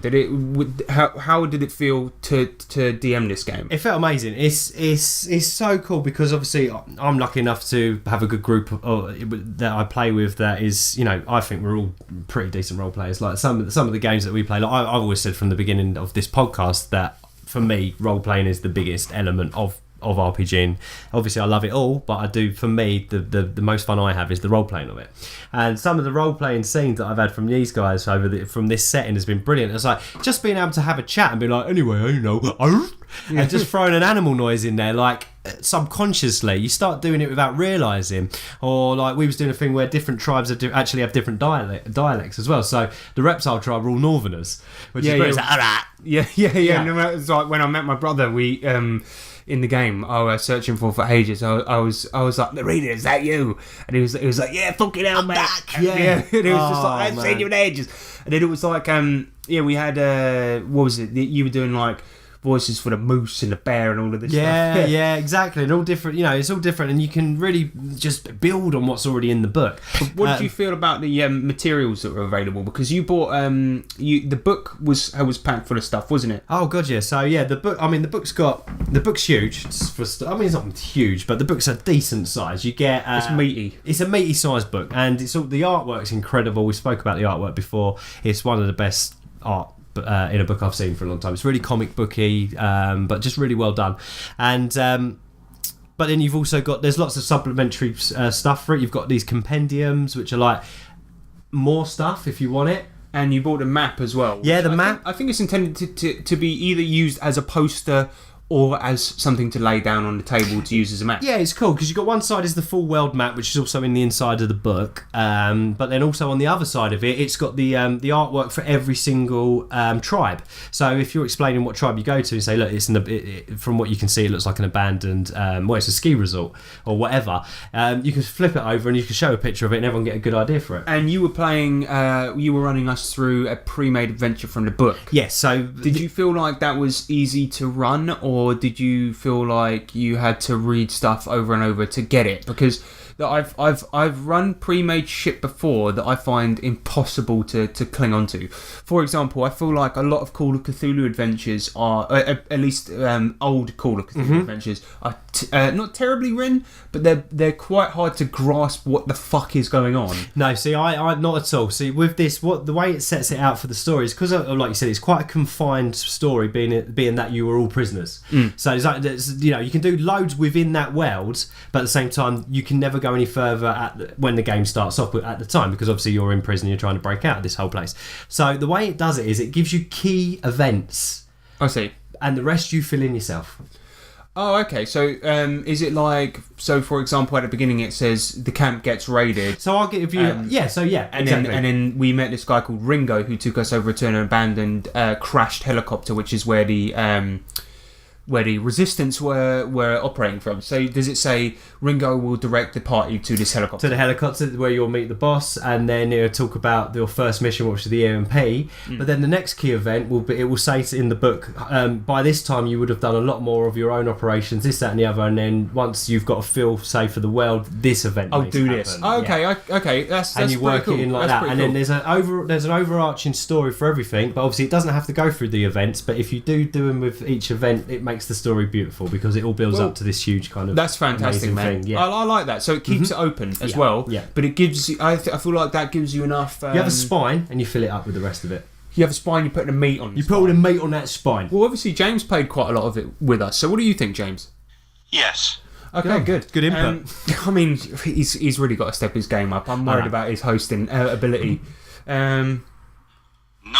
All right. Jesus, calm down, mate. All right, calm down. But anyway, staff these days. Yeah, I just think, and I do want to get my hands on this. I've got to be honest with you. I'm slacking. You know, But what one do you want? What do you mean? Out of the 3 that are available, well, I honestly, Genlab appeals to me the most. But I do like the look of Tales from the Loop. Me too. Mechatron's to be honest with you, I've got to look more into Tales from the Loop as to what the actual lore is like, because that whole kids investigating shit because the adults don't believe them. I've looked into a little bit of it. I've got to be honest with me, that to me, I don't know what's unique about that. Well, the way it works is quite cool. I've read a little bit into it. It's like you've got 2 like research facilities. You can either run it in America or you can run it in Sweden, I believe. Oh, and sweet. They live in this kind of town. You know, like the CERN certain research. Oh, yeah. So it's something. I think it's a little bit something like that. And then they're the local kids that live either on the research facility or in the surrounding areas. And something happens, and I think stuff starts getting pulled out from other dimensions and things like that. Oh, that sounds awesome. Yeah. So, and they're obviously kids. It's like the Goonies meets Stranger Things, and you're dealing with kind of cosmic monsters or like huge robots that are getting pulled out from other dimensions. I think. We want to be careful. We're going to have another big feedback section. Well, that's what we're hoping for. yeah. Let's say more shit we don't know anything about. So, I mean, that's realistically, I guess that is it for... Genlab. Yeah, well, I check think, it out, man. I mean, we have really sucked its dick, haven't we? I mean, big time. Jesus Christ, it is good, though. It is really good. I would recommend it to anybody. I guess the biggest crime that we've done is we've made the dice system sound a bit unelegant, but it's so hard to describe without doing it. Exactly. I've described it to all my friends and been like, it's so brilliant, it's so elegant, but it's so hard to explain. It's so difficult. Yeah, it's it so really is. It works amazingly. It's like, to me, when I first did it, I was like, this is beautiful. To me, it was like when I first sat down and played Savage Worlds, and I had this moment where I was like, fucking hell, like, this to me was like, it's genius. It's genius. Yeah. It genuinely is. And I was just like, holy fucking shit. I fucking get the quick start rules or some shit and read it. And because we haven't done a good job of explaining the dice rules. They're hard to explain without making it sound complicated. But they are genius. They are genius. It's true. Yep. Yeah, but it's an amazing game. Genlab Alpha, check it out. I mean, if you've got any passing interest in Mutant Year Zero or any of the modifious shit that people are into at the moment, check it the fuck out. Don't think it's stupid just because it's Aminuls. It's brilliant. It's brilliant. And it's different to what you've probably ever played before. Like, kind of. Gonna bleep that. No. Thank you, James. Alright, we'll end that segment now. Perfect. Welcome to the Chamber of Challenges. Chamber of Challenges. The Chamber of Challenges. Chamber of Challenges.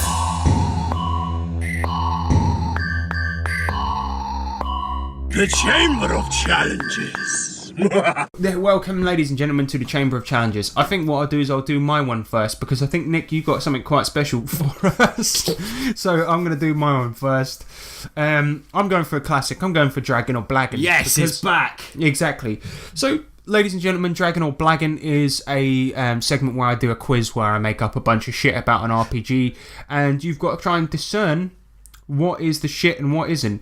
And why, ladies and gentlemen, am I stalling for time? Oh, I'll tell you why. It's because I can't find the quiz on my phone where I wrote it down. Okay, I found it. Almost. So, recently I've played Dungeon Crawl Classics, which to me was another revelation. Yeah. Jesus Christ, that game is good. Cracker. Oh my god, it really streamlines, the fantasy genre and D&D and stuff like this. It's beautiful. It's beautiful. It really is. But it also sort of brings back a lot of the classic silliness of old school adventures, and that's why I've sort of picked it for today's Dragon or Blaggin' quiz. So, Dungeon Crawl Classics has some pretty wacky adventure names. Yeah. We played Intrigue at the Court of Chaos. You got me Moon Slaves of the Cannibal Kingdom for my birthday.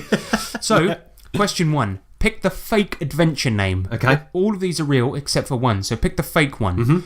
The Slithering Overlord, Revenge of the Rat King, Return of the Witcherlocks, The Scaly God, The Crypt of the Devil Lich. I'm going to go for the Scaly God. Wrong go. Oh, no. It was Return of the Witcherlocks. Good one. Nice one, Okay, the next one.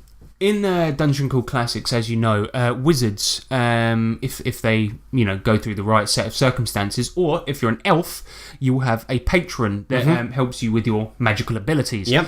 Now, these are magical beings that, as I said, help you with magic. So, I want you to pick the fake patron. All of these are real, but one. Bobugbabills, Sezrakan, the King of Elfland, Spackus Sand Giant of the Wastes, or Yidgril, the World Root. I think it's the third one. So what was the third one again? The King of Elfland. Yeah. Unfortunately not. You're wrong. You're wrong again. It was Spacus, sand giant of the wastes. Oh, man, Spacus. I think you should have known. Of course. What an idiot. I didn't think about that. Spacus. Oh, God. Wow. Don't write in about that one. No. It's not offensive. No. Next up, obviously, you know that this game has some pretty wacky spell names in it too. Yeah. So, once again, pick the fake spell name. Magic Mouth. Mortal Runic Alphabet. Demonic Gigantic House. Ermicol's Entropic Maelstrom. Nithul's Porcupine Coat. Nifle's porcupine coat. Unfortunately, no! Sorry, wrong again. Oh my God. It was Demonic Gigantic House. Okay, next up. As you know, in Dungeon Crawl Classics, race and class are one and the same, just like back in the old D&D back in the 70s and 80s. Now, pick the fake class. Munchkin, Halfling, Elf, Warrior, Cleric. Munchkin. You're right on that one. He's got one. He's got See, one. I threw an easy one in there for you. Hey. All right, this last one's a hard one, though. Go on. This one's a Hardy. Tom Hardy. Okay, so, yeah. Dungeon Crawl Classics has some pretty crazy monsters in it, too. Mm-hmm. I got the classics in there, too, but it's got some crazy ones, so I need you to pick the fake monster. Minor Toad Fiend. Cave Octopus. Elder Brain. Dimensional Sailor. Or Spectacular Gargoyle. I mean, they're all pretty crazy, aren't they? See, I really like Elder Brain. Spectacular. but which one's the fake one? Which one did I make up? Spectacular Gargoyle. Spectacular Gargoyle. Correct, mate. Yes! Elder Brain is a thing. Yeah, and Excellent. Dimensional Sailor. Yeah, that's cool as well. I'll try and find the artwork for you, but it is nuts. It's literally like a sailor, and he's on top. He's like sitting on top of the front of a ship, just coming through a portal. Wicked. It's amazing. So cool. I'm like, how is that a monster? That's just a bloke. That is so cool. But yeah. So well done. You got 2 out of however many there were. But that is Dragon or Black in Dungeon Crawl Classics. Amazing. So I'd recommend everyone go and pick that up. It's such a good read, and it's very good to play. Also, I played it once. I absolutely loved it. Me too.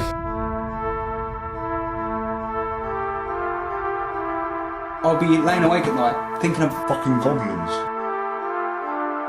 fucking goblins.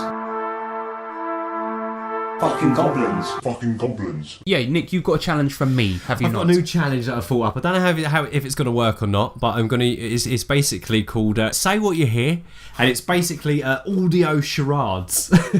Right, let's So go. I'm going to try and make noises with my mouth that are games, and you have to pick which ones they are if you can work them out. Okay, so you're going to do like first word, second word, or things like this? Yes, exactly. So, or unless they all work together. Okay, so here's an example. So this, so I sent this one to Harrison earlier in the week, and actually he nailed it, and it was this.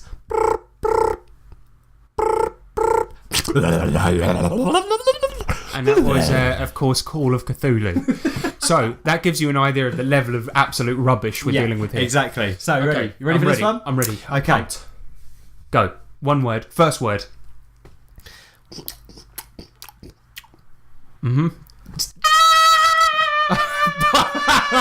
That's Bubblegum Crisis. Yes. Jesus Christ. Okay. Oh God. Okay. That is bad. All right. Oh no, I'm gonna have to get the old James soundboard ready for this one. And the next one is. That was the first word. Okay. Second word.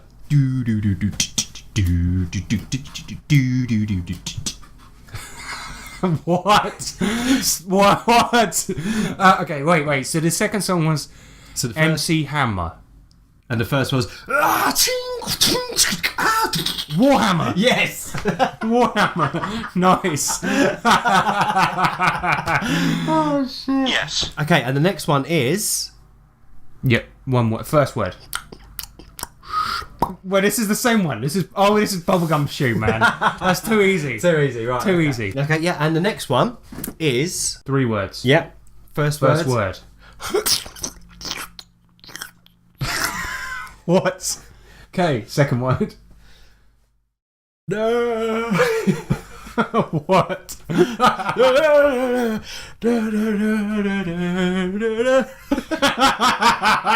What the fuck? What the fuck? Do the first word again. Okay, I know what this is. Okay.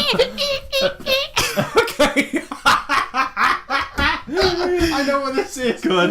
It's Vampire the Masquerade. Yes! Well done. So that was the sound of somebody being bitten, and then Yep. the third one was a masquerade. Right? La la la. Yeah, exactly.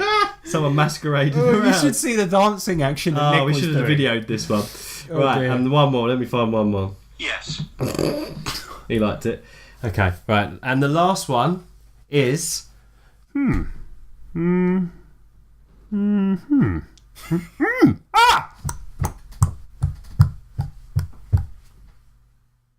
Oh my god. No, that's Pathfinder. Yeah. God, so annoying. So annoying. It's like somebody's found a path.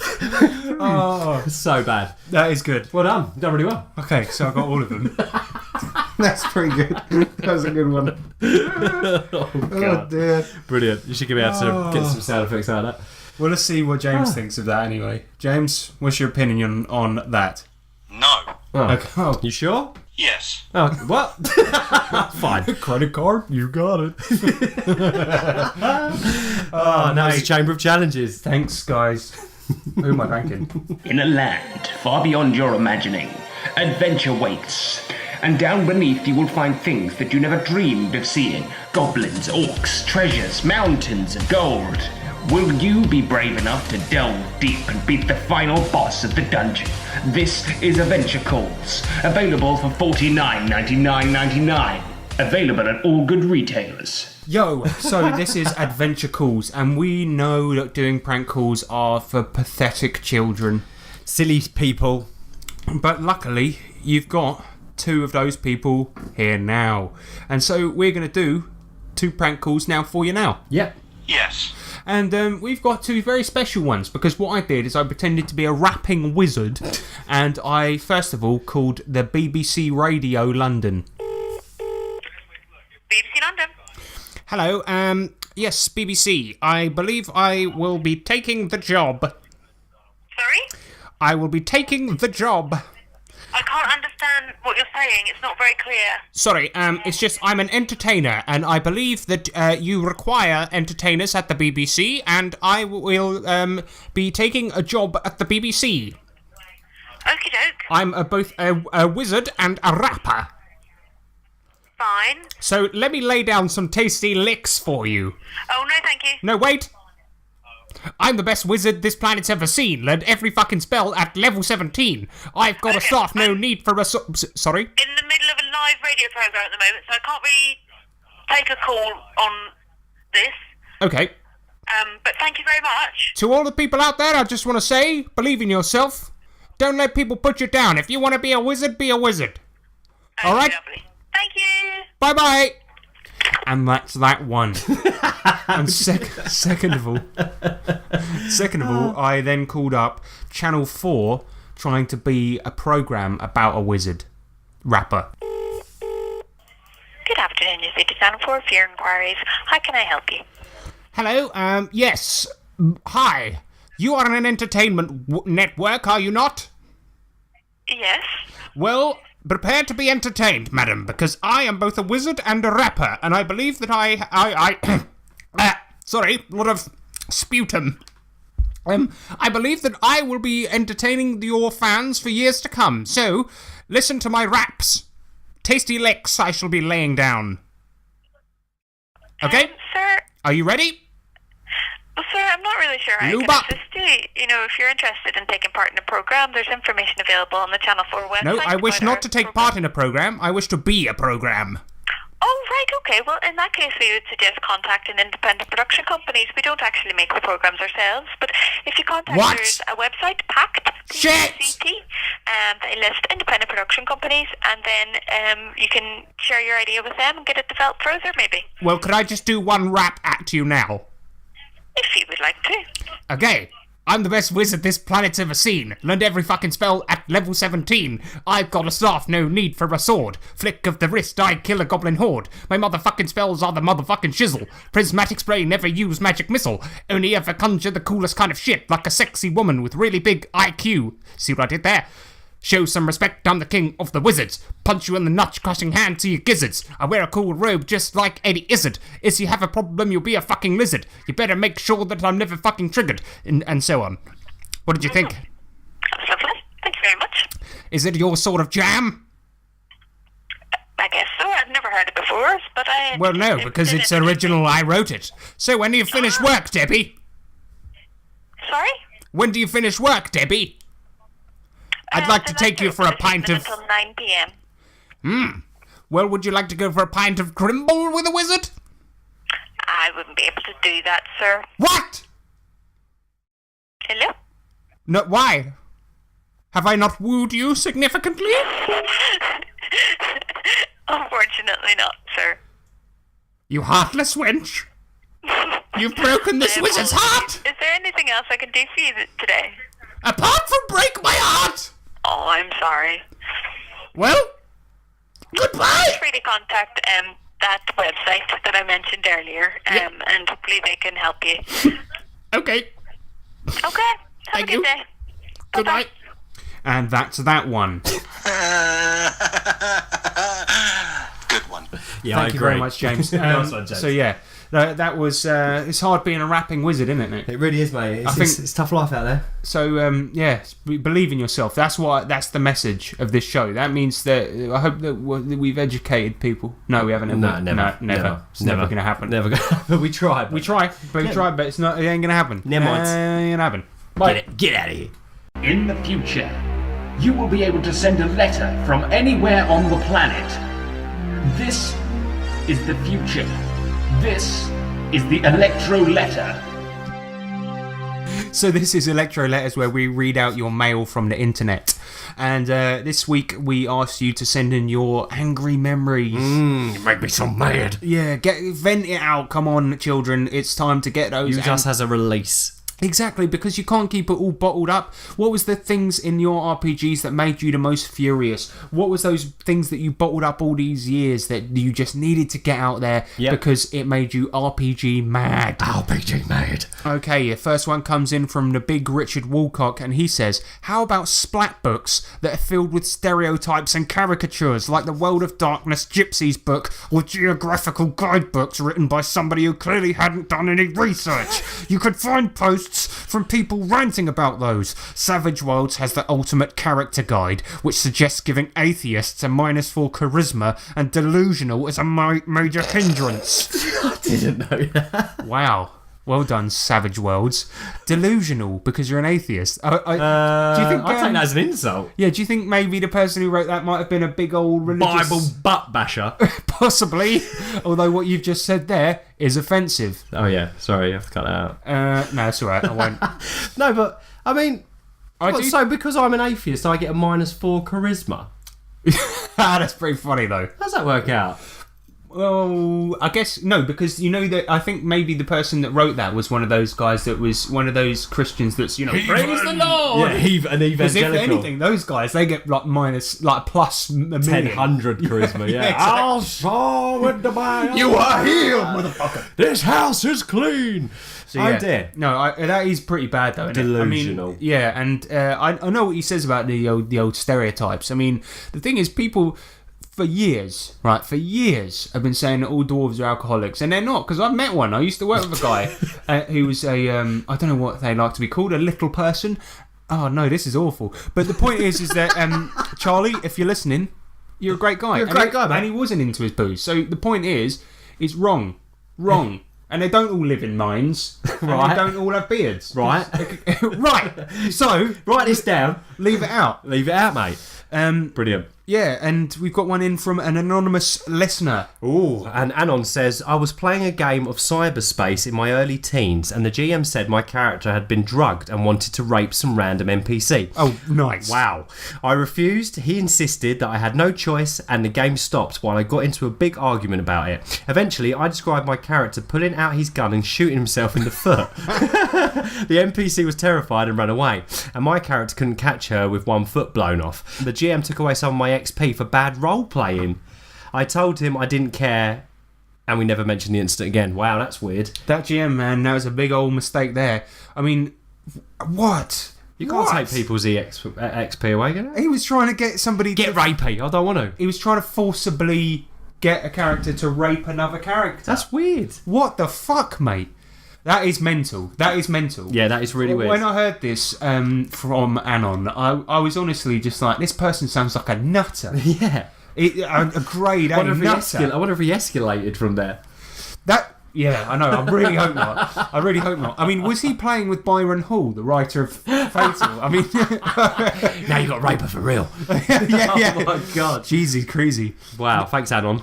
Next up, we got one in from Owen Lean. Oh yeah, He Mr. Lean Up. He says, the angriest an RPG ever got me. So in Werewolf... Actually, I'm not going to do this whole thing in that voice. You'll This get a sore throat. No, this is a longie. Oh yeah. So he says, so in Werewolf the Apocalypse, they have a system called Renown. Your power level is locked by how much renown you have, and your actions determine whether you gain or lose it. I was playing a werewolf in a werewolf LARP in London that shared was one of 6 venues, including Mage, Mortals, Camarilla, Sabbat, and Mummies. Well, due to one almighty cock-up, can't remember exactly what, but I think it all came down to a few of my mates doing something evil for the bants. The world was being taken over by the Weaver, and all magical beings were doomed. This obviously didn't sit well with all the fuzzies. Nor the other venues for that matter. One other player decided to reverse the Weaver influence. We could create Big Cairn Wolfie Den thing in the heart of London. So all 6 venues converge, and for 7 hours we all duked it out with the forces of evil. Unfortunately, in the first round, one mage fired off all spells to neutralise the enemy's magic, which in doing so destroyed all the werewolf fetishes. As in our cool equipment, not our S&M tendencies. Those were safe. So round 1, and we've lost a large amount of our goob. Is that a spelling error? Goob.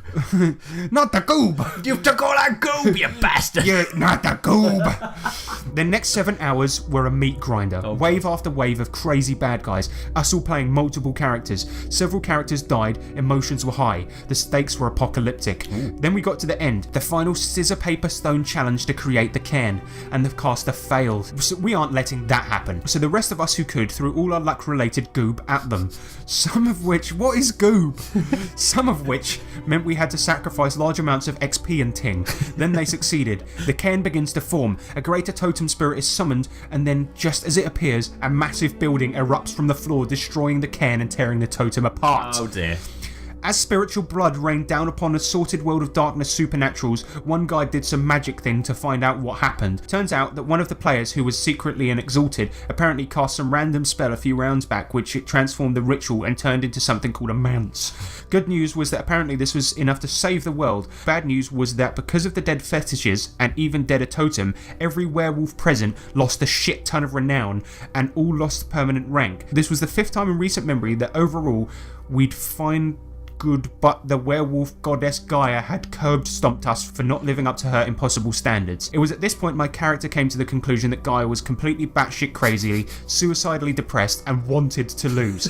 Thus, the only way we could save the world was to kill her. I spent the next month between games planning how I was going to do it, only to be incinerated by taking a technocratic nuclear warhead to the bonds in the first 5 minutes of the next game. So yeah, that made me mildly peeved, I guess. That's nuts, man. So yeah, I mean, what I liked was when they were trying to make this fucking cairn, and somebody summons a mansion out of nowhere. I mean, Jesus Christ, that sounds insane. Crazy. Your game is insane. Right. We got one in from Manuel Sams as well. Yep, Manuel Sams says, sadly I can't remember the name of the game, Spycraft maybe, but back in school we played a modern spy game. I was playing the driver. We were shadowing a target. I rolled a driving check. I crit fouled. The GM looked up the critical foul tables. Long story short, I flipped and totaled my tricked out spy car while tailing a target at 40 miles per hour. I literally rage quit that game. That seems like a fairly normal crit fail to me. But he was at school, so he was he must have been. He was just like, "Nein, not my car." Threw his dice. Quit. Nacht my car. No, that means Nein, my car. Nein, meine Car. Meinen Auto. Meinen Auto. I don't know if that's right. Sorry if it's not. But yeah, that sucks, man. I just picture a little Manuel going, "Nein, 9! But no, do you know what? I do understand, because it says here that he's tricked out Spy Car. Yeah. So I wonder if he spent a long time building that up. Mate, look at us when the GURP ship got destroyed. We were pretty pissed. But you didn't rage quit. But No. then you weren't kids. So That's true. to be fair, yeah, I mean, if he spent a long time building it up, I understand. But I think in Spycraft, you get a lot of points to buy spy equipment at the beginning of the game. Sick. I've never played it. I've never read it. So I am talking out my arse here. But Right now. But as far as I recall from hearing stories about it. So Cool. I don't know. Imagine if it was 5 minutes into the game and he'd only just got it and he rage quit. He was like, yeah. no, this is a stupid game. I'm going home. Why are we doing this Taking my racist cucumbers with me. I don't know. Sorry, Manuel. Sorry, buddy. And he's got a question for us. yes. But we'll save that till the end. Yeah. So we got one from Matthew Imaginary Truth Jones. He says, the angriest moment for me was my first critical hit in 3.5 Pathfinder. GM let us use D&D 3.5, but was technically running Pathfinder. Same thing, innit? I rolled 20 and was ready to do 2 times damage or whatever the crit on my weapon was, and the GM was like, okay, now verify the crit. Needless to say, my verify failed and I only did normal damage. I was not happy. Now, Nick, this is a rule we've never actually come up with in Pathfinder, because we do not use the original crit rules because they suck, they're dumb, and they're shit. Fair enough. So basically what it is you're supposed to verify your crit. What? So here's how... So it's not good enough rolling a crit? So this is pretty funny because we've never ever done this. So It's making me angry. Yeah, so you're supposed to... the way we do it is... you roll double damage if you score a 20 or whatever the crit range on your weapon is, be it between 18 and 20 or 20 or whatever. Usually what you're supposed to do is roll a 20, right? Let's say you get a crit and you get a 20 and that's your crit, right, on your weapon. You're supposed to re-roll, and then if you hit over their AC, then you get the crit. Obvious edit. That's crap. Yeah, That's crap. So, yeah, it sucks. So yeah, we never use it. So I understand he was Poor unhappy Matthew. about that. Yeah, mate. That's awful. And then he's got a question as well, so we'll save that for after the angry memories. Okay, let's do the last one then, and this one's in from the best name out there. Conrad. Sorry, I can't say. The best name out there is Conrad Erasmus Newbert, and Conrad comes in with, I was angry that my D&D 3.5 bard was bad at everything. Fighting, bluffing, helping others, social stuff, all various skills. Always there was someone who did a better job at it. Or the bard's achievements were almost inconsequential. I never played a bard again. This was kind of a Everyone running... loves playing a bard. No, it's kind of a running joke during the 3.5 days that bards were utterly useless. Really? There were people out there that tried to play them in clever ways. I mean, we heard the story of Eli's bard, who was proper tight and stuff like this. But the thing about him was the way that Eli accidentally min-maxed him. Was really cool. Yeah. You know, he put everything into doing his sword tricks, and he was unbelievably impressive. Just impressing. He got away with murder, but just by being he was just super impressive. Yeah, exactly. super charismatic. And you see, that's just something that you don't see coming, and that's a DM creating an interesting story because he realised that perhaps this bard wasn't good at anything except that one thing. Yeah, exactly. Maybe. But yeah, it's kind of a known thing that D&D 3.5 bards were kind of shite. Oh, man. Their buffs were okay. Maybe in very late game, but early game it was kind of like again I'm recalling this from memory, but early game it was things like you sing a song and then everyone gets +1 on their attack rolls for 1 round, and it's like, yeah, thanks, but I'm doing all right. I don't need it, mate. Yeah, I mean, Keep it to yourself. realistically, it's just like you're not actually turning the tides of battle that much, Right, to gotcha. the point where it's okay, but it's just so not worth the time and effort To have You're that just as like, your entire class. Yeah, imagine playing that for 16 levels before it gets good. Oh, wow, How yeah. fucking yawn. Watch out, guys. I'm coming in again with another +1. You're like- Keep it to yourself, mate. No one wants it. So if anyone's ever read the comic Order of the Stick, which was based on D&D 3.5, the bard in that was the joke character, and he didn't get good until he multi-classed and became a swashbuckler. And then he was fucking That's awesome. cool, yeah. Exactly. Yeah, so, pretty awesome. But, yeah, I totally get it, Conrad. I feel your pain, but, yeah, kind of a joke. Fair enough. Okay, so let's then go back to the questions. We got the shall questions. So Yep. the first one from Manuel Sams, he says, there's a burglar breaking into your house. You only have access to your RPG shelf. How do you defend yourself against them? Nick? You said burger. I said burglar. I had burger in my head, so I just pictured like Maybe Mr. Mayor McCheese coming in through the window. Or Maybe something. I'm hungry. Yeah, maybe. What would I throw at it? My biggest book I own. What would it be? Which would probably have to be... Oh, shit. That's a good question. I think it's either going to be Warhammer... Soft cover though, mate. Soft cover, that's true. Oh, shite. I would have to launch Call of Cthulhu at it then. Yeah, because you've got you've got the 7th edition with the hardcover. Yeah. See, mine's easy, man. No brainer, mate. The Dungeon Crawl Classics. Yeah, absolutely. That's the biggest through a fucking wall with that. I could probably level a building with that one. Yeah, I mean, how many pages is it? And it's got an angry looking wizard on the spine. Look at that. It's got like a guy with some sort of 70s trousers on the back. Love it. So yeah, you can do some damage with that. I think it's 400 something if I'm right. It might be more. Yeah, it is 470 pages of goodness. Wow. And it's fucking massive, and it's hardcover. So yeah, I'm trying to put it back on my shelf here. I sound like a fat guy. Why didn't you steal all the loot from that house? I don't know, man. He threw a giant wizard book at me. yeah. Some sort of nerd book. Killed me, blinded me. So then we've got another question from Matthew Jones, and he says, do you think players should have to solve puzzles on their own, or do they have to roll for it to determine if their character can solve it? So no, mate, solve it on their own. I mean, but it does depend though, doesn't it? Sometimes if it's a very, very small minor puzzle, then if it's something like, what was that guy called that we spoke to earlier? Yeah. Then fine, roll intelligence. But if it's like you're in a dungeon and you're doing a puzzle, I think the players should solve it as their characters, but solve it themselves, if that makes sense. Yeah, absolutely. So, for example, like the password thing the other day. Exactly. I mean, I mentioned that earlier in this podcast where I got them to solve it, because where's the fun in rolling to solve it? And I say, yeah, you remember it's this password, because then it's not a puzzle, is it? It's not a puzzle. You're not actually puzzling it out. Hoping in that your dice will roll well. That's it. Yeah. I mean, for an example, I mean, if you read Alice in Wonderland, the book, Lewis Carroll was like really, really fond of puzzles, and there are a lot of puzzles in that book, but it's not quite as fun reading the story of somebody solving puzzles. Yeah, I know what you mean, yeah. And so, if you were just saying, your character, he moves this block into place and then moves it into place, but you're just saying it because they did a roll. Yeah, what's the fucking point? You want to play a game, well, what if I touch this then? And you're like, nothing happens. You're like, what if I move this then? I'll let the door open. I think the characters should try and solve it, but as their character. Totally. So if they're a little bit thick, they do stupid things. I'm going to put poo in it. Yeah. I think that's more fun. I think during our Dungeon Crawl Classics game the other day, it pushes great roleplay. Yes, we kind of had that where there was this room I remember that had rainbow coloured potions in it, right? Yeah. And part of the puzzle was that they had to drink them in the correct colour order. That's now it, yeah. in England we're taught Roy Begiv, right? Yeah. R-O Roy Begiv. B-G whatever. Anyway, the point is Roy Begiv. Yeah. But I guess in America they're taught Roy Gabiv. Right?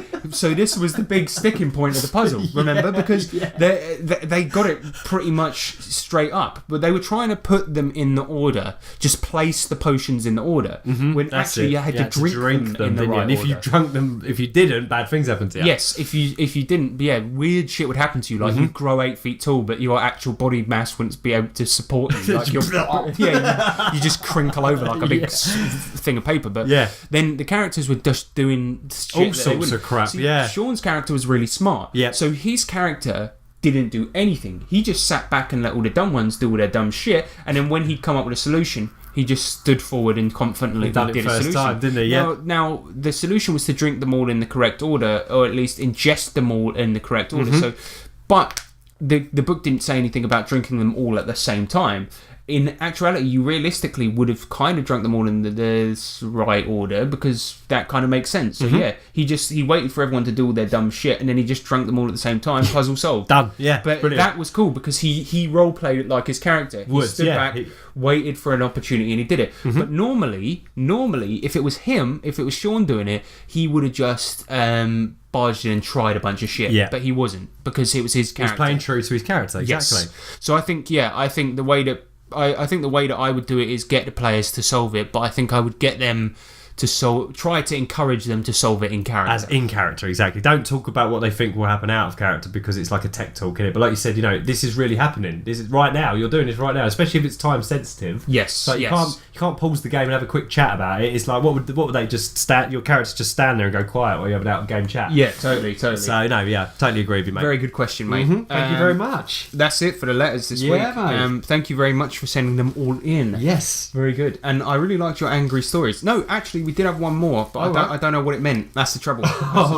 We did have one more letter come in, and it was from Owen Lean, right? Yeah, right. Yeah. He said, also, as a question, what do you think is the best system for a realistic play yourself setting? Oh, blimey. What does that mean? As in me play Nick. You play Harrison, I suppose. Why? Why would you do that? I don't know. I don't know what... that can't mean that. Can it? Can it mean that? Could it? Play yourself. Is it? Should we try and get him to clarify? If he answers right now... just put, what do you mean? Okay, I'm going to put, what do you mean? I've just put that, right. What do you mean, play yourself? Play yourself. Does he... Yeah, I mean, hope it's not a masturbatory thing. Because if it is, Owen, you're filthy. You're a filthy monster. Filthy monster, you. No, I've been chatting to Owen for quite some time online, and I get the feeling that he's not a filthy monster. But, you know, you never know. You never know, mate. You never know. He could be. Never know, mate. No, he's not responding, so we're not going to answer that one. Sorry, Owen. We don't know what you mean. And we really enjoyed your angry stories. I like those. I was hoping for more angry stories, but I thought it was really good the ones that people sent in. But I thought that people were going to get some real bile about. Well, I was going to say angry at DMs. Well, we'll continue this. Maybe we could continue to say send us your angry out of game but game related stories. So when you've kicked the Coke can over or stormed out of the house like Manuel did or something like that, or beaten up your DM. just pulled him over his screen. Yeah, you can keep it anonymous. You can keep it anonymous. If you've got a story about when you literally did a crime, don't worry about it. We will add on you. Yeah. Don't you worry. Yeah, we'll take it. We'll take it, mate. We'll take it. Yeah, it'll be fun. So if you want to send them in to us, why don't you send them in at tabletoptwats@gmail.com. Yeah, thank you very much. And with that, let's get to the fucking outro, mate. Yeah. Szia! Az én nevem Alan Rickman, és amikor épp nem a galaxis mentem meg, TableTopTwats hallgatok. So, if you thought, wow, what a show, I want to get in touch with those sexy, sexy guys, then why don't you? And you can do that by dropping us an email, which is at... Alright, James, you just cut straight in, mate. Just calm down, mate. Good one. He's mouthy, isn't he? Yeah, I mean, he just won't shut up. No. No, I mean, no, but we are factually correct about that. Yes. Alright, cheers, fine. thank you, fine. You going to be quiet for a little bit? Yes. Thank you. Okay, so if you'd like to send an email to us, why don't you do it? And by doing that, you can do it by sending it to tabletoptwats@gmail.com, or why not get over to the old Twitter, which is @tabletoptwats. Or you can go over to the Facebook, which is facebook.com/tabletopt, and that's basically all of it, isn't it? There's one more. Oh, Google Plus. Of course. Just go on there, search for Tabletop Twats, and then send us a message or do whatever. Or you can go to the Nerds International Google Plus page. That is a community that we're part of. It's full of really cool guys. One of which being Matthew Stark. Now, he does a blog called The Savage Thoughts of a Barbarian, Savage Guy, Thoughts of a Barbarian. Guy Savage. The thing about him is he actually travels back from the past to the future because he's a real barbarian from the barbarian past. Exactly. So go and check him out. Now, that means that we need to give you a quote, something to keep your brain busy. The brain food, the brain nugget. Exactly, because, when this podcast isn't out, there's bugger all else to do. Let's be honest. Yeah, you don't want to be scratching up the walls. Exactly. So why not ponder? So why not ponder on a nice thought, a thought that we can give you? And the thought of the week is going to be, why is clay an acceptable name to give to your kids, but dirt or mud isn't? Now, that just leaves one thing to be said. Now, the other day, Nick, I don't know about you, but I was meditating high on the mountains of the Himalaya. Oh, right, yeah. And I actually was meditating for a good 3 weeks without food or water, and I came to some very deep realizations about humanity. I actually realized when I emptied all the thoughts from my brain, I realised that actually we are but one being, that actually all of us are connected in some way. And when you're about to die and you feel your life flash before your eyes, actually it's not just your life, it's all our lives, all our many lives, that we are all connected, and we're connected by one thought, and that one thought is... Chicken McBosh. Good one.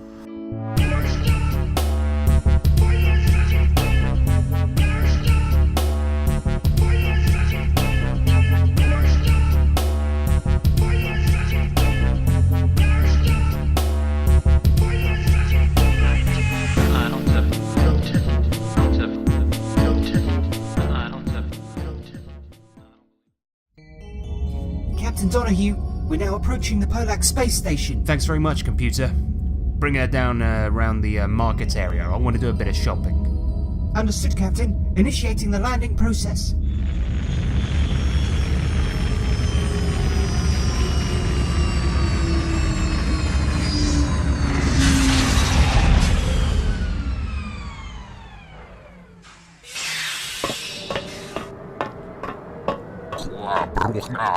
Yeah, I'm here to refuel my ship and... Actually, you know what? Every time I come to one of your goddamn space stations, you ask me the same damn question. What purpose of your visit and all of this crap? And I'm pretty sick of it, you know? I can answer in any way that I want, it doesn't matter. Why do you need to know? Why do you government dickheads need to ask me why I'm visiting? I'm visiting to burn the whole space station down. I've got some matches, I'm an arsonist, and I'm here to burn it down. There you go, now piss off, alright? Yeah, and the same goes for you dickhead. Fucking piece of shit.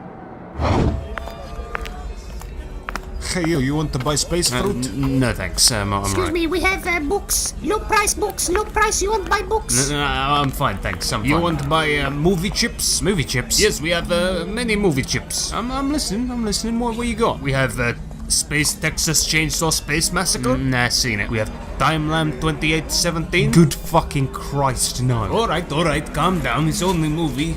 No, it's so much worse than that. Anyway, what else? We have this one. It's called The Bonacons and Vagabonds. It's new movie. It's very good. Give me that here. Let me have a look. Hang on a minute. This is made by the same guys that made Timeline. Get this fucking thing out of my face. Hang on a minute. I recognise that voice. I thought I told you to pick. Whoa! Hello, many officers with many guns. Sir, you're in violation of the space law. We've got it down here on this bit of paper that you told my colleague that you wanted to burn the space station down. So now we're gonna have to arrest you for saying stuff like that or something. Alright, so if you'd please turn around, and we'll start arresting you for process. We'll start the arresting process. No, you're quite right, officer. I shouldn't have said that stuff, and I completely agree. And on the subject of stuff I shouldn't do this either. Oh, fuck! Ah, Jesus Christ! Now what have you done there? Well, I think it's fairly obvious what's happened, isn't it? I was trying to escape, and then I've fallen over this here table, and I've really badly injured myself. So if you just arrest me and save me the embarrassment of talking about this any further, then that'd be great. Oh, alright then. Come here.